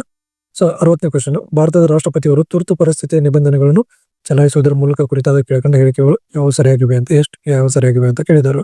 ಸೊ 60ನೇದು. ಇಲ್ಲಿ ನೋಡಿ ಆರ್ಟಿಕಲ್ 2 ಅಂದ್ರೆ ಅನುಚ್ಛೇದ 350ರ ಅಡಿಯಲ್ಲಿ ರಾಷ್ಟ್ರಪತಿಯವರು ರಾಷ್ಟ್ರೀಯ ತುರ್ತು ಪರಿಸ್ಥಿತಿಯನ್ನು ಘೋಷಿಸಬಹುದು. ಇದು ಒಂದೇನು ಸರಿಯಾದ ಉತ್ತರ ಅದಕ್ಕೆ. ಅದರ ಉತ್ತರ ಏನು ಅಂತಂದ್ರೆ 2 ಎ ಮಾತ್ರ ಸರಿಯಾದ ಉತ್ತರ. ಸೊ ಅದೇ ರೀತಿ 61ನೇ ಕ್ವಶನ್, ಸ್ವಾಮಿ ವಿವೇಕಾನಂದರ ಭಾವಚಿತ್ರಗಳು ಮತ್ತು ವಿಶ್ವವ್ಯಾಪಿ ಗಣಪತಿ ಅಥವಾ ವಿದೇಶಗಳಲ್ಲಿ ವಿನಾಯಕನ ಸರಣಿ ಚಿತ್ರಗಳಿಗೆ ಪ್ರಸಿದ್ಧರಾದ ವಿಶ್ವವಿಖ್ಯಾತ ಕಲಾವಿದರನ್ನು ಗುರುತಿಸಿ ಅಂತ ಇದೆ. ಸೊ 61ನೇದು ಸೊ ಯಾರು ಅಂತಂದ್ರೆ ಕೆ ವೆಂಕಟಪ್ಪ. ಸೊ 62ನೇ, ನವಮಂಗಳೂರು ಬಂದರು ಟ್ರಸ್ಟ್ ಸುವರ್ಣ ಮಹೋತ್ಸವದ ಸ್ಮರಣಾರ್ಥ ನವೆಂಬರ್ 2025ರಲ್ಲಿ ರೂಪಾಯಿ 15,000 ಅಂದ್ರೆ 1,500 ಕೋಟಿ ಮೌಲ್ಯದ ನೂತನ ಯೋಜನೆಗಳನ್ನು ಉದ್ಘಾಟಿಸಿದ ಕೇಂದ್ರ ಬಂದರು ಮತ್ತು ಹಡಗು ಜಲಮಾರ್ಗಗಳ ಸಚಿವರ ಹೆಸರನ್ನು ಹೆಸರಿಸಿ ಅಂತ ಇದೆ. ಸೊ ಯಾರು ಬಂದಿದ್ರು ಅಂತಂದ್ರೆ ಸರ್ಬಾನಂದ್ ಸೋನೋವಾಲ್ ಅಂತ ಇದೆ. ಸೊ ಇವರು ಬಂದಿದ್ರು. ಕೆಳಗಿನ ಹೇಳಿಕೆಗಳನ್ನು ಎಷ್ಟು ಸರಿಯಾಗಿವೆ ಅಂತ ಇದೆ. ಸೊ ಒಂದೇದು ನೋಡಿ, ಬೇಸಿಗೆಗಿಂತ ಚಳಿಗಾಲದಲ್ಲಿ ಬಿಸಿ ಚಹಾ ವೇಗವಾಗಿ ತಂಪಾಗುತ್ತದೆ. ತಂಪಾಗುವ ದರವು ಸುತ್ತಲಿನ ತಾಪಮಾನಕ್ಕೆ ನೇರ ಅನುಪಾತದಲ್ಲಿರುತ್ತದೆ ಅಂತ ಇದೆ. ಸೊ 63ನೇದು, ಸೊ ಇಲ್ಲಿ ಹೇಳಿಕೆ 1 ಸರಿಯಾಗಿದೆ, ಹೇಳಿಕೆ 2 ಏನಂತಂದ್ರೆ ಅದರ ವಿವರಣೆ ಸರಿಯಾದದ್ದು ಅಲ್ಲ ಅಂತ ಇದೆ. ಸೊ ಅದಕ್ಕೆ 63ನೇ ಆಪ್ಷನ್ ಏನು ಅಂತಂದ್ರೆ ಲಘು. ಬೆಂಗಳೂರಿನಲ್ಲಿ ಅಹಮದ್ ಖಾನ್ ಪಾಲಿಬ್ಲೆಂಡ್ ಪ್ರಮುಖ ಪ್ರಯೋಗವು ಡ್ಯಾಶ್ಗೆ ಒಂದು ಉದಾಹರಣೆಯಾಗಿದೆ ಅಂತಂದ್ರೆ ಪ್ಲಾಸ್ಟಿಕ್ ತ್ಯಾಜ್ಯ ಪರಿಹಾರಕ್ಕೋಸ್ಕರ ಅದನ್ನು ಉದಾಹರಣೆಯಾಗಿದೆ. ಸೊ 65ನೇ ಕ್ವಶನ್, ಈ ಕೆಳಕಂಡ ಅವಧಿ ಅಥವಾ ಕಾಲಾನುಗಳನ್ನು ಅನುಕ್ರಮವಾಗಿ ಜೋಡಿಸಿ ಅಂತ ಇದೆ. ಸೊ ಮೊದಲನೇದಾಗಿ 65 ನೋಡಿ ಏನು ಅಂತಂತಂದ್ರೆ ಮೊದಲನೇದಾಗಿ ಯಾವ್ದು ಬರುತ್ತೆ ಅಂತಂತಂದ್ರೆ ಪ್ರಾಚೀನ ಶಿಲಾಯುಗ ಬರುತ್ತೆ, ಅದಾದ್ಮೇಲೆ ಮಧ್ಯ ಶಿಲಾಯುಗ ಬರುತ್ತೆ, ಅದಾದ್ಮೇಲೆ ನವ ಶಿಲಾಯುಗ ಬರುತ್ತೆ. ಸೊ ಅದಾದ್ಮೇಲೆ ಯಾವ್ದು ಒಂದು ತಾಮ್ರ ಶಿಲಾಯುಗ ಬರುತ್ತೆ, ಅದಾದ್ಮೇಲೆ ಕಂಚಿನ ಯುಗ ಬರುತ್ತೆ, ಅದಾದ್ಮೇಲೆ ಏನು ಕಬ್ಬಿಣ ಶಿಲಾಯುಗ ಬರುತ್ತೆ. ಸೊ ಅದಕ್ಕೆ ಇದರ ಉತ್ತರ ಯಾವುದು ಅಂದ್ರೆ 4. 66 ಈ ಕೆಳಗಿನವುಗಳಲ್ಲಿ ವಸಾಹತು ಭಾರತದ ನೀರಾವರಿ ಕ್ಷೇತ್ರದ ಅಗ್ರಗಣ್ಯರೆಂದು ಪರಿಗಣಿತರಾಗಿರುವವರು ಯಾರು ಅಂತ ಇದೆ. ಸೊ 66ನೇದು, ಸೊ ಇಲ್ಲಿ lieutenant colonel sir Friedrich Stanley ಅನ್ನೋರು. ಅದೇ ರೀತಿ 67ನೇ ಕ್ವಶನ್, ಕೆಳಕಂಡ ಹೇಳಿಕೆಗಳನ್ನು ಪರಿಗಣಿಸಿ ಅಂತ ಇದೆ. ಯಾವ ಹೇಳಿಕೆಗಳು ಸರಿಯಾಗಿವೆ ಅಂತ. ಸೊ 67ನೇದು, ಸೊ ಪಲ್ಲವ ದೇವಾಲಯಗಳು ದ್ರಾವಿಡ ಶೈಲಿಯ ಆರಂಭಿಕ ದೇವಾಲಯಗಳಾಗಿವೆ, ಅವು ಶಿಲಾಕಟಿಕ ದೇವಾಲಯಗಳಿಗೆ ಪ್ರಸಿದ್ಧವಾಗಿವೆ. ಅದೇ ರೀತಿ ಪಲ್ಲವರ ವಾಸ್ತುಶಿಲ್ಪದ ಪೂರ್ವದ ವಾಸ್ತುಶಿಲ್ಪವು ಪ್ರಭಾವಿಸಿದವು ಅಂತ ಇದೆ. ಸೊ ಇವು ಸರಿಯಾದ ಉತ್ತರಗಳು. ಸೊ ಇದು ಶಿಲಾಕಟಿತ ಶ್ರೀಲಂಕಾದಿಂದ ಇದು ತಪ್ಪು. ಸೊ ಅದಕ್ಕೂ ಇದ್ರ ಉತ್ತರ ಯಾವುದು ಅಂತ 67ನೇದು 2. ಸೊ 68ನೇ ಕ್ವಶನ್, ಕೆಳಗಿನವುಗಳನ್ನು ಅನುಕ್ರಮವಾಗಿ ಜೋಡಿಸಿ ಅಂತ ಇದೆ. 68ನೇ ಕ್ವಶನ್. ಸೊ 68ನೇದು ಏನು ಅಂತಂದ್ರೆ ಮೊದಲನೇದಾಗಿ ನೋಡಿ ಶಾಂತಿ ಸೂಕ್ತ ಅನ್ನೋದು ಇದು ಮೊದಲನೇದಾಗಿ ಬರುತ್ತೆ. ಸೊ ಅದೇ ರೀತಿ ನೆಕ್ಸ್ಟ್ ಏನು ಅಂತಂದ್ರೆ ದೇವಗಡ ಇದು 2ನೇದಾಗಿ ಬರುತ್ತೆ. ಸೊ ಅದೇ ರೀತಿ ನೆಕ್ಸ್ಟ್ ಏನು ಕೈಲಾಸ ದೇವಾಲಯ ಇದು 3ನೇದಾಗಿ ಬರುತ್ತೆ, ಇದು 4ನೇದಾಗಿ ಬರುತ್ತೆ. ಸೊ ಇದರ ಆಪ್ಷನ್ ಯಾವುದು ಅಂತಂದ್ರೆ 2. ಸೊ 69ನೇದು ಇದು ನೆಕ್ಸ್ಟ್ ಇದನ್ನ 69ನೇ ನೋಡಿ ಕೆಳಕನ್ನು ಹೊಂದಿಸಿ ಬರೆಯಿರಿ ಅಂತ ಇದೆ. ಲಕ್ನೋ ಅಧಿವೇಶನ, ಲಾಹೋರ್ ಅಧಿವೇಶನ, ಕರಾಚಿ ಅಧಿವೇಶನ, ಆಮೇಲೆ ಫೈಜಾಪುರ ಅಧಿವೇಶನ ಅಂತ ಇದೆ. ಸೊ 69ನೇದು, ಸೊ ಇದ್ರ ಉತ್ತರ ಏನು ಅಂತಂದ್ರೆ 2. ಸೊ ನೋಡಿ ಇಲ್ಲಿ ಲಕ್ನೋ ಅಧಿವೇಶನ ಯಾವಾಗ ಅಂತ ಕಾಂಗ್ರೆಸ್ ಇದ್ದಿದ್ದು ಲೀ ಒಡಂಬಡಿಕೆ, ಆಮೇಲೆ ಬಿ ಲಾಹೋರ್ ಅಧಿವೇಶನ ಯಾವುದು ಅಂತಂದ್ರೆ ಪೂರ್ಣ ಸ್ವರಾಜ್ಯ ನಿರ್ಣಯ. ಸೊ ಅದೇ ರೀತಿ ನೆಕ್ಸ್ಟ್ ಸಿ ಏನು ಕರಾಚಿ ಅಧಿವೇಶನ ಯಾವುದು ಅಂತಂದ್ರೆ ಮೂಲಭೂತ ಹಕ್ಕುಗಳ ಅಳವಡಿಸಿಕೆ ಅಂತ ಇದೆ. ಸೊ ಇದು. ಸೊ ಅದೇ ರೀತಿ ನೆಕ್ಸ್ಟ್ ಫೈಜಾಪುರ ಅಧಿವೇಶನ ಏನು ಪೂರ್ಣ ಸ್ವರಾಜ್ಯ. ಸೊ ಇದಿರುತ್ತೆ. ಸೊ ಅದೇ ರೀತಿ 70ನೇ ಕ್ವಶನ್, ಪ್ರತಿಪಾದನೆ ಬ್ರಿಟಿಷರು ರಾಸ್ ಬಿಹಾರಿ ಬೋಸ್ ಅವರನ್ನು ಸೆರೆ ಹಿಡಿದು ಹತ್ಯೆ ಮಾಡಿದರು. ಅವರು 1915 ಫೆಬ್ರವರಿಯಲ್ಲಿ ಸಚಿನ್ ಸನ್ಯಾಲ್ ಅವರೊಂದಿಗೆ ಜೊತೆಗೂಡಿ ಸಂಯೋಜಿತ ಬಂಡಾಯವನ್ನು ಯೋಜಿಸಿದರು ಅಂತ ಇದೆ. ಸೊ 70ನೇದು, ಸೊ ಏನು ಅಂತಂದ್ರೆ ಪ್ರತಿಪಾದನೆ ಏನು ಅಂತಂದ್ರೆ ಇದೇನಿದೆಲ್ಲ ತಪ್ಪಾಗಿದೆ 1ನೇದು. ಸೊ ಅದೇ ರೀತಿ ಏನು ಅಂತಂದ್ರೆ ಕಾರಣ ಏನಂತ. ಸೊ ಇದು ಸರಿಯಾಗಿದೆ. ಸೊ ಅದಕ್ಕೆ ಇದ್ರ ಉತ್ತರ 2. ಸೊ 71ನೇ ಕ್ವಶನ್, ನಗರದ ಬಂಡಾಯ ಯಾವುದಕ್ಕೆ ಹಾದಿ ಮಾಡಿತು ಅಂತ ಇದೆ. ಸೊ ನೋಡಿ, ಸೊ 71ನೇದು ಏನು ಅಂತಂದ್ರೆ ಕಮಿಷನರ್ ಆಗೇನು ಮಾರ್ಕ್ ಕಬ್ಬನ್ ಅನ್ನೋರು ಏನ್ ಮಾಡ್ತಾರೆ, ಜನರಲ್ ಕಬ್ಬನ್ ನೇಮಕ ಆಗ್ತಾರೆ. ಸೊ ಅದೇ ರೀತಿ ನೆಕ್ಸ್ಟ್ ಕೆಳಗಿನವುಗಳಲ್ಲಿ ಯಾವ ಜೋಡಿ ಸರಿಯಾಗಿ ಹೊಂದಾಣಿಕೆಯಾಗಿವೆ ಅಂತ ಇದೆ. ಸೊ 72ನೇದು, ಇಲ್ಲಿ ಎ ಮತ್ತು ಬಿ ಮತ್ತು ಏನು ಸಿ ಇದಾವಲ್ಲ ಇವೆಲ್ಲವೂ ಏನಾಗಿದೆ ಸರಿಯಾಗಿ ಹೊಂದಾಣಿಕೆ. ರಾವಿ, ಪರಿಷ್ಣಿ, ಆಮೇಲೆ ಚೀನಾ ಬಸ್ಕಿನ್ ನದಿಗಳಿವು, ಜೀಲಮು, ವಿಚಿಸ್ತ ಅನ್ನೋದು ಇವು. ಸೊ 73ನೇ ಕ್ವಶನ್, ಕೆಳಕಂಡ ಘಟನೆಗಳಿಗೂ ಸರಿಯಾದ ಕಾಲಾನುಕ್ರಮದಲ್ಲಿ ಜೋಡಿಸಿ ಅಂತ ಇದೆ. ಸೊ ಮೀರ್ ಜಾಫರ್ ಸಾವು, ಬಕ್ಸಾರ್ ಯುದ್ಧ, ಬ್ಲಾಕ್ ಹೋಲ್ ದುರಂತ, ಆಮೇಲೆ ಅಲಹಾಬಾದ್ ಒಪ್ಪಂದ ಅಂತ ಇದೆ. ಸೊ 73ನೇದು, ಸೊ ಮೊದಲೇದಾಗಿ ಏನ್ ಬರುತ್ತೆ ಅಂತ ಇದು ಬ್ಲಾಕ್ ಹೋಲ್ ದುರಂತ ಬರುತ್ತೆ. ಸೊ ಅದಾದ್ಮೇಲೆ ಅಲಹಾಬಾದ್ ಒಪ್ಪಂದ ಬರುತ್ತೆ, ಅದಾದ್ಮೇಲೆ ಏನು ಅಂತ ಬಕ್ಸಾರ್ ಯುದ್ಧ, ಅದಾದ್ಮೇಲೆ ಮೀರ್ ಜಾಫರ್ ಸಾವು ಅಂತ ಬರುತ್ತೆ. ಸೊ 73ನೇದು 3. ಸೊ 73ನೇದು 2 ಏನು ಸರಿಯಾದ ಉತ್ತರ. ಅದೇ ರೀತಿ ನೆಕ್ಸ್ಟ್ 74ನೇ ಕ್ವಶನ್, ಮಾಂಟ್ ಫೋರ್ಡ್ ಸುಧಾರಣೆಯು ಭಾರತದ ಸಂಪನ್ಮೂಲ ಇನ್ನಷ್ಟು ಬರದಾಗಿಸುವ ಹಾಗೂ ಅದರ ದಾಸ್ಯವನ್ನು ಇನ್ನಷ್ಟು ವಿಳಂಬಿಸುವ ವ್ಯವಸ್ಥೆ ಆಗಿದೆ. ಈ ದೃಷ್ಟಿಕೋನವನ್ನು ಈ ಕೆಳಗಿನವುಗಳಲ್ಲಿ ಯಾರು ಹೊಂದಿದ್ರು ಅಂತಂದ್ರೆ ದಾದಾಬಾಯಿ ನವರೋಜ್ ಅವರು ಹೊಂದಿದ್ರು. ಇದ್ರದ್ದು ಮ್ಯಾಥ್ಸ್ ಅನ್ನ ಡೈರೆಕ್ಟ್ ಉತ್ತರ ಆಗ್ತೇನೆ. ಸೊ ಓದ್ಕೊಂಡು ಸೊ ನೀವು ಮಾಡಿ ಅಂತ ಹೇಳಿದ್ರೆ ಸಪರೇಟ್ ಕ್ಲಾಸ್ ಮಾಡಿ ಎಕ್ಸ್ಪ್ಲೇನ್ ಮಾಡ್ತೇನೆ. ಸೊ 75ನೇ ಕ್ವಶನ್, ರೂಪಾಯಿ 4,000ಕ್ಕೆ 2 ವರ್ಷಗಳ ನಂತರ ದೊರೆತ ಸರಳ ಬಡ್ಡಿ 800 ರೂಪಾಯಿ. ಆದ್ರೆ ಅದೇ ಮೊತ್ತಕ್ಕೆ ಅದೇ ಬಡ್ಡಿ ದರದಲ್ಲಿ ಅದೇ ಅವಧಿಗೆ ದೊರೆತ ಚಕ್ರಬಡ್ಡಿ ಎಷ್ಟು ಅಂತಂದ್ರೆ 840. ಸೊ 76ನೇ ಕ್ವಶನ್, ಸೊ ಆಪ್ಷನ್ 1, ಒಂದು ಬ್ಯಾಂಕಿನಲ್ಲಿ ಬಡ್ಡಿ ದರವನ್ನು 5%ಕ್ಕಿಂತ 4%ಕ್ಕೆ ಇಳಿಸಿದಾಗ ಒಬ್ಬ ವ್ಯಕ್ತಿಯು ರೂಪಾಯಿ 2,000ಗಳನ್ನು ಹೆಚ್ಚು ಠೇವಣಿ ಇಡುತ್ತಾನೆ. ಅವನ ವಾರ್ಷಿಕ ಆದಾಯವು ಹಾಗೆ ಇರುತ್ತದೆ. ಆಗ ಮೂಲ ಠೇವಣಿಯ ಮೊತ್ತ ಎಷ್ಟು ಅಂತ ಕೇಳಿದರು ಅವರು. ಸೊ 76ನೇದು, ಸೊ ಎಷ್ಟು ಅಂತಂದ್ರೆ 8,000. ಸೊ 75, ಒಂದು ಸಣ್ಣ ಬೆಕ್ಕು 6 ನಿಮಿಷಗಳಲ್ಲಿ 12 ಇಲಿಗಳನ್ನು ಹಿಡಿಯುತ್ತದೆ. ದೊಡ್ಡ ಬೆಕ್ಕು 12 ನಿಮಿಷದಲ್ಲಿ 6 ಇಲಿಗಳನ್ನು ಹಿಡಿಯುತ್ತದೆ. ಸಾಕಷ್ಟು ಇಲಿಗಳು ಇದ್ದಾಗ 20 ನಿಮಿಷದಲ್ಲಿ 2 ಬೆಕ್ಕುಗಳನ್ನು ಕೂಡಿ ಎಷ್ಟು ಇಲಿಗಳನ್ನು ಹಿಡಿಯುತ್ತವೆ ಅಂತ ಇದೆ. ಸೊ ಎಷ್ಟು ಇಲಿಗಳನ್ನು ಹಿಡಿತಾವ ಅಂತಂದ್ರೆ 77ನೇ ಕ್ವಶನ್, 60 ಇಲಿಗಳನ್ನ ಹಿಡಿಯುತ್ತವೆ. ಸೊ ನೆಕ್ಸ್ಟ್ 78ನೇ ಕ್ವಶನ್, ಇಲ್ಲಿ ನೋಡಿ ರೋಹಿತ್ ಎಂಬುದನ್ನು SQ KMO ಎಂಬ ಸಂಕೇತದಲ್ಲಿ ಬರೆದರೆ ವಿರಾಟ್ ಎಂಬುದನ್ನು ಅಂತ ಏನು ಬರೀಬಹುದು ಅಂತ ಹೇಳಿದ್ದಾರೆ. ಸೊ 78ನೇದು ಏನು ಅಂತಂತಂದ್ರೆ ಮೂರನೇದು. ಸೊ ಇಲ್ಲಿ ಮೂರನೇದು. ಸೊ ಈ ತರ WKUEY ಅಂತ ಬರೀಬಹುದು. ಸೊ ಒಬ್ಬ ವಿದ್ಯಾರ್ಥಿ 79 ಕ್ವಶನ್. ಒಬ್ಬ ವಿದ್ಯಾರ್ಥಿ ಒಂದು ಸಂಖ್ಯೆಯನ್ನು 5/3 ಇಂದ ಗುಣಿಸಿದ ಬದಲಾಗಿ 3/5 ಇಂದ ಗುಣಿಸುತ್ತಾನೆ. ಹಾಗಾದ್ರೆ ಅವನು ಕಂಡುಹಿಡಿದ ಬೆಲೆಯಲ್ಲಿ ಶೇಕಡಾ ದೋಷವೆಷ್ಟು ಅಂತ ಕೇಳಿದ್ದಾರೆ ಅವರು. ಸೊ 79ನೇದು 54%. ಸೊ ABU P ಮತ್ತು P+1 ಮಾದರಿಯಲ್ಲಿರುವ ಎರಡು ಅವಿಭಾಜ್ಯ ಸಂಖ್ಯೆಗಳು ಮತ್ತು ಏನಂತ ಕೇಳಿದ್ದಾರೆ. ಉತ್ತರದ್ದು ಸರಿಯಾದ ಸಂಖ್ಯೆ ಅಂತ ಬರೀರಿ ಅಂತ ಹೇಳಿದರು. ಸೊ 80ನೇದು. ಸೊ M ಮತ್ತು N ಎರಡು ಅವಿಭಾಜ್ಯ ಸಂಖ್ಯೆಗಳು. So 81ನೇ question.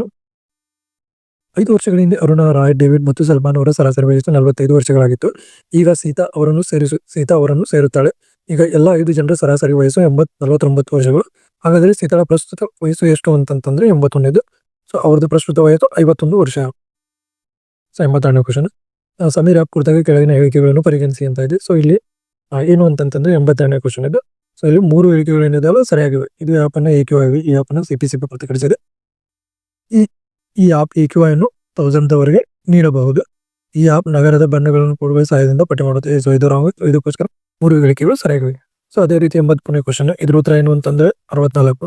85ನೇದು 84ನೇ ಕ್ವಶನ್. 2 ಚೌಕಗಳ ಪರಿಧಿಯು 20 ಸೆಂಟಿಮೀಟರ್ ಮತ್ತು 48 ಸೆಂಟಿಮೀಟರ್ ಆಗಿದೆ. 3ನೇ ಚೌಕದ ವಿಸ್ತೀರ್ಣವು 2 ಚೌಕಗಳ ವಿಸ್ತೀರ್ಣದ ಮೊತ್ತವಾಗಿದ್ದರೆ 3ನೇ ಚೌಕದ ಪರಿಧಿಯು ಎಷ್ಟು ಅಂತ ಕೇಳಿದರು ಅವರು. ಸೊ 85ನೇದು. ಸೊ 42. ಇದು 3ನೇ ಚೌಕದ ಪರಿಧಿ ಎಷ್ಟಾಗಿರುತ್ತೆ 42 ಮೀಟರ್ ಆಗಿರುತ್ತೆ, ಸೆಂಟಿಮೀಟರ್ ಆಗಿರುತ್ತೆ. ಸೊ 85ನೇ ಕ್ವಶನ್. ABC ಪಾಲುದಾರಿಕೆಯಲ್ಲಿ 5/6:5/12:5/3 ಅನುಪಾತದಲ್ಲಿ ವ್ಯವಹಾರ ಪ್ರಾರಂಭಿಸುತ್ತಾರೆ. 4 ತಿಂಗಳ ನಂತರ A ತನ್ನ ಪಾಲನ್ನು ಶೇಕಡಾ 100ರಷ್ಟು ಹೆಚ್ಚಿಸಿಕೊಳ್ಳುತ್ತಾನೆ. ವರ್ಷದ ಕೊನೆಯಲ್ಲಿ ₹50,000 ಲಾಭವಾದರೆ ಒಟ್ಟು ಲಾಭಾಂಶದಲ್ಲಿ B ಯ ಪಾಲು ಎಷ್ಟು ಅಂತ ಕೇಳಿದರು ಅವರು. ಸೊ ಎಷ್ಟು ಅಂತಂದ್ರೆ ₹10,000. ಸೊ ಆಂಗ್ಲ ಭಾಷೆಯ ಸ್ವರೂಪಗಳನ್ನು ಯಾವಾಗಲಿಗೂ ಒಟ್ಟಿಗೆ ಬರೆಯುವಂತೆ ಟ್ರಾನ್ಸ್ಪಿರೇಷನ್ ಎಂಬ ಪದ ಅಕ್ಷರವನ್ನು ವಿಭಿನ್ನ ರೀತಿಯಲ್ಲಿ ಎಷ್ಟು ರೀತಿಯಲ್ಲಿ ಜೋಡಿಸಬಹುದು ಅಂತ ಕೇಳಿದ್ದಾರೆ. ಸೊ 86ನೇದು. ಮೇಲಿನ ಯಾವುದೂ ಅಲ್ಲ. ಸೊ ಅದೇ ರೀತಿ 87ನೇ ಕ್ವಶನ್. 2 ಸಂಖ್ಯೆಗಳ ಗುಣಲಬ್ಧವು 4107 ಆಗಿದೆ. ಆ 2 ಸಂಖ್ಯೆಗಳ ಮೊತ್ತ 37 ಆಗಿದ್ರೆ ಅವುಗಳಲ್ಲಿ ಗರಿಷ್ಠ ಸಂಖ್ಯೆ ಯಾವುದು ಅಂತ ಕೇಳಿದರು. So 87ನೇ question. ಸೊ ಯಾವುದು ಅಂತಂದ್ರೆ 111. ಸೊ ವಿರುದ್ಧ ದಿಕ್ಕಿನಲ್ಲಿ 88ನೇ ಕ್ವಶನ್. ವಿರುದ್ಧ ದಿಕ್ಕಿನಲ್ಲಿ ಚಲಿಸುತ್ತಿರುವ 2 ರೈಲುಗಳು ನಿಂತಿರುವ ಒಬ್ಬ ಮನುಷ್ಯನನ್ನು ಕ್ರಮವಾಗಿ 35 ಸೆಕೆಂಡ್ಗಳು ಮತ್ತು 19 ಸೆಕೆಂಡ್ಗಳಲ್ಲಿ ದಾಟುತ್ತವೆ.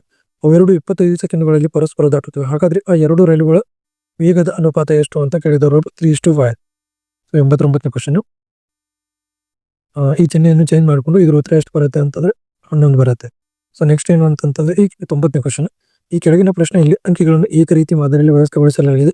ಇದರಲ್ಲಿ ಬಿಟ್ಟು ಹೋಗಿರುವ ಅಂಕಿಯನ್ನು ಗುರುತಿಸಿ ಅಂತ ಇದೆ 90ನೇ ಕ್ವಶನ್. ಸೊ ಯಾವುದು ಅಂತಂತಂದ್ರೆ 3. ಸೊ 91ನೇ ಕ್ವಶನ್. ಕೆಳಗೆ ನೀಡಿರುವ ಸಂಕೇತಗಳನ್ನು ಬಿಡಿಸಿಕೊಂಡು ಹೊಂದಿಸಿ ಬರೆಯಿರಿ ಅಂತ ಇದೆ. ಸೊ ನೋಡಿ ಇಲ್ಲಿ ಏನು ಅಂತಂದ್ರೆ 91ನೇದು. ಮೊದಲನೇದಾಗಿ ಏನ್ ಬರುತ್ತೆ, ಫಾರ್ಮಲಿನ್ ಅನ್ನೋದು ಏನು ಅಂತಂದ್ರೆ ಜೈವಿಕ ಮಾದರಿಗಳೇನಿದೆ ಅಂದ್ರೆ ಸಂರಕ್ಷಕ ಅಂತ ಅನ್ನೋದು. ಸೋಡಿಯಂ ಬೆಂಜೋಯಿಟ್ ಅನ್ನೋದು ಏನು ಅಂತ ಆಹಾರಗಳು ಸಂರಕ್ಷಕ ಇದು. ಸೊ ಕಾರ್ಬನ್ ಟೆಟ್ರಾಕ್ಲೋರೈಡ್ ಅನ್ನೋದು ಏನು ಅಂತಂತಂದ್ರೆ ಏನಂತ ಇದು ಬೆಂಕಿಯನ್ನು ನಂದಿಸುತ್ತದೆ. ಅದೇ ರೀತಿ ಆರ್ಡೋಫಾರ್ಮ್ ಅನ್ನೋದು ನಂಜು ನಾಶಕ ಅನ್ನೋದು. ಸೊ ಇದ್ರ ಉತ್ತರ ಯಾವುದು ಅಂತಂದ್ರೆ 491. ಸೊ 92ನೇ ಕ್ವಶನ್. ಒಂದು ದಿನ ಬೆಂಗಳೂರು, ದೆಹಲಿ, ಮುಂಬೈ ಮತ್ತು ಸಿಮ್ಲಾದಲ್ಲಿ ಕ್ರಮವಾಗಿ ವಾಯುಮಂಡಲದ ಒತ್ತಡಗಳು ಪ್ಯಾಸ್ಕಲ್ಸ್ ನಲ್ಲಿ 1.2, 1.02, 1.21 ಮತ್ತು 1.01 ಎಂದು ದಾಖಲಿಸಲಾಗಿದೆ. ಆ ದಿನದಂದು ನೀರು ಮೊದಲು ಕುದಿಯುವ ಸ್ಥಳ ಯಾವುದು ಅಂತಂದ್ರೆ ಸಿಮ್ಲಾ. ಸೊ ಅದೇ ರೀತಿ ತಾಮ್ರದ ಮೇಲ್ಮೈ ಏನು ಅಂತಂತಂದ್ರೆ ಹಸಿರು ಲೇಪನ, ಕಬ್ಬಿಣದ ಮೇಲ್ಮೈ ಕಂದು ಬಣ್ಣದ ಲೇಪನ, ಬೆಳೆಯು ಅದರ ಮೇಲ್ಮೈ ಕಪ್ಪಾಗುವುದು ಯಾಕೆ ಅಂತ ಕೇಳಿದವರು. 93. ಇದೇನು ಅಂತ ಅಲೋದ ಉತ್ಕರ್ಷಣೆಯಿಂದ ಆಕ್ಸಿಡೇಷನ್ ನಿಂದ ಸೊ ಅದೇನಾಗುತ್ತೆ ಕಪ್ಪಾಗಿರುತ್ತೆ. So 94ನೇ question. ಬೆಂಕಿ ಕಡ್ಡಿಯನ್ನು ಉಜ್ಜುವ ಮೇಲ್ಮೈಗೆ ಉಜ್ಜಿದಾಗ ಉಂಟಾಗುವ ಸರಿಯಾದ ಪ್ರತಿಕ್ರಿಯೆ ಯಾವುದು ಅಂತ ಕೆಂಪು ಫಾಸ್ಫರಸ್ ಬಿಳಿ ಫಾಸ್ಫರಸ್ ಆಗಿ ಪರಿವರ್ತನೆ ಆಗುತ್ತದೆ. ರಾಜ್ಯ ದ್ರವದ ಬಗ್ಗೆ ಸರಿಯಾದ ಹೇಳಿಕೆಗಳನ್ನು ಅಂತ ರಾಯಲ್ ಲಿಕ್ವಿಡ್ ಅಂತೀವಲ್ಲ.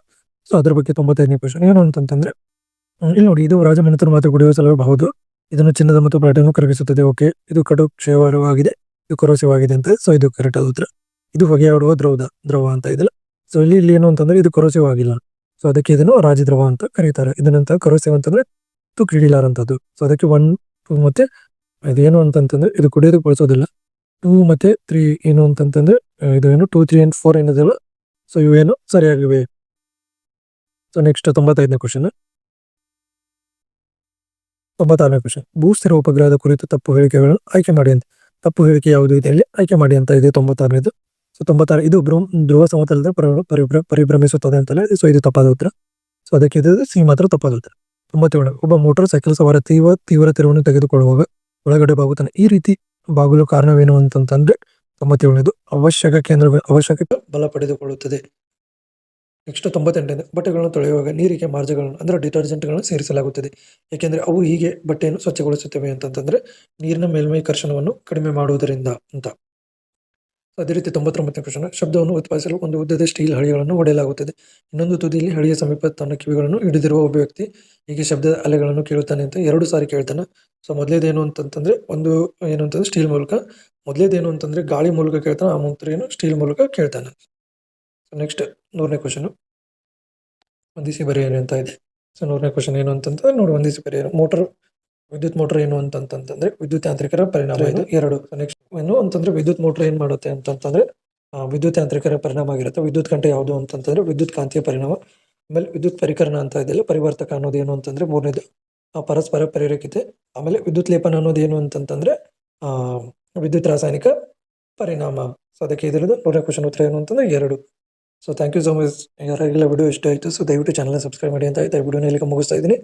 So thank you so much, ಧನ್ಯವಾದಗಳು, ಲವ್ ಯು ಆಲ್.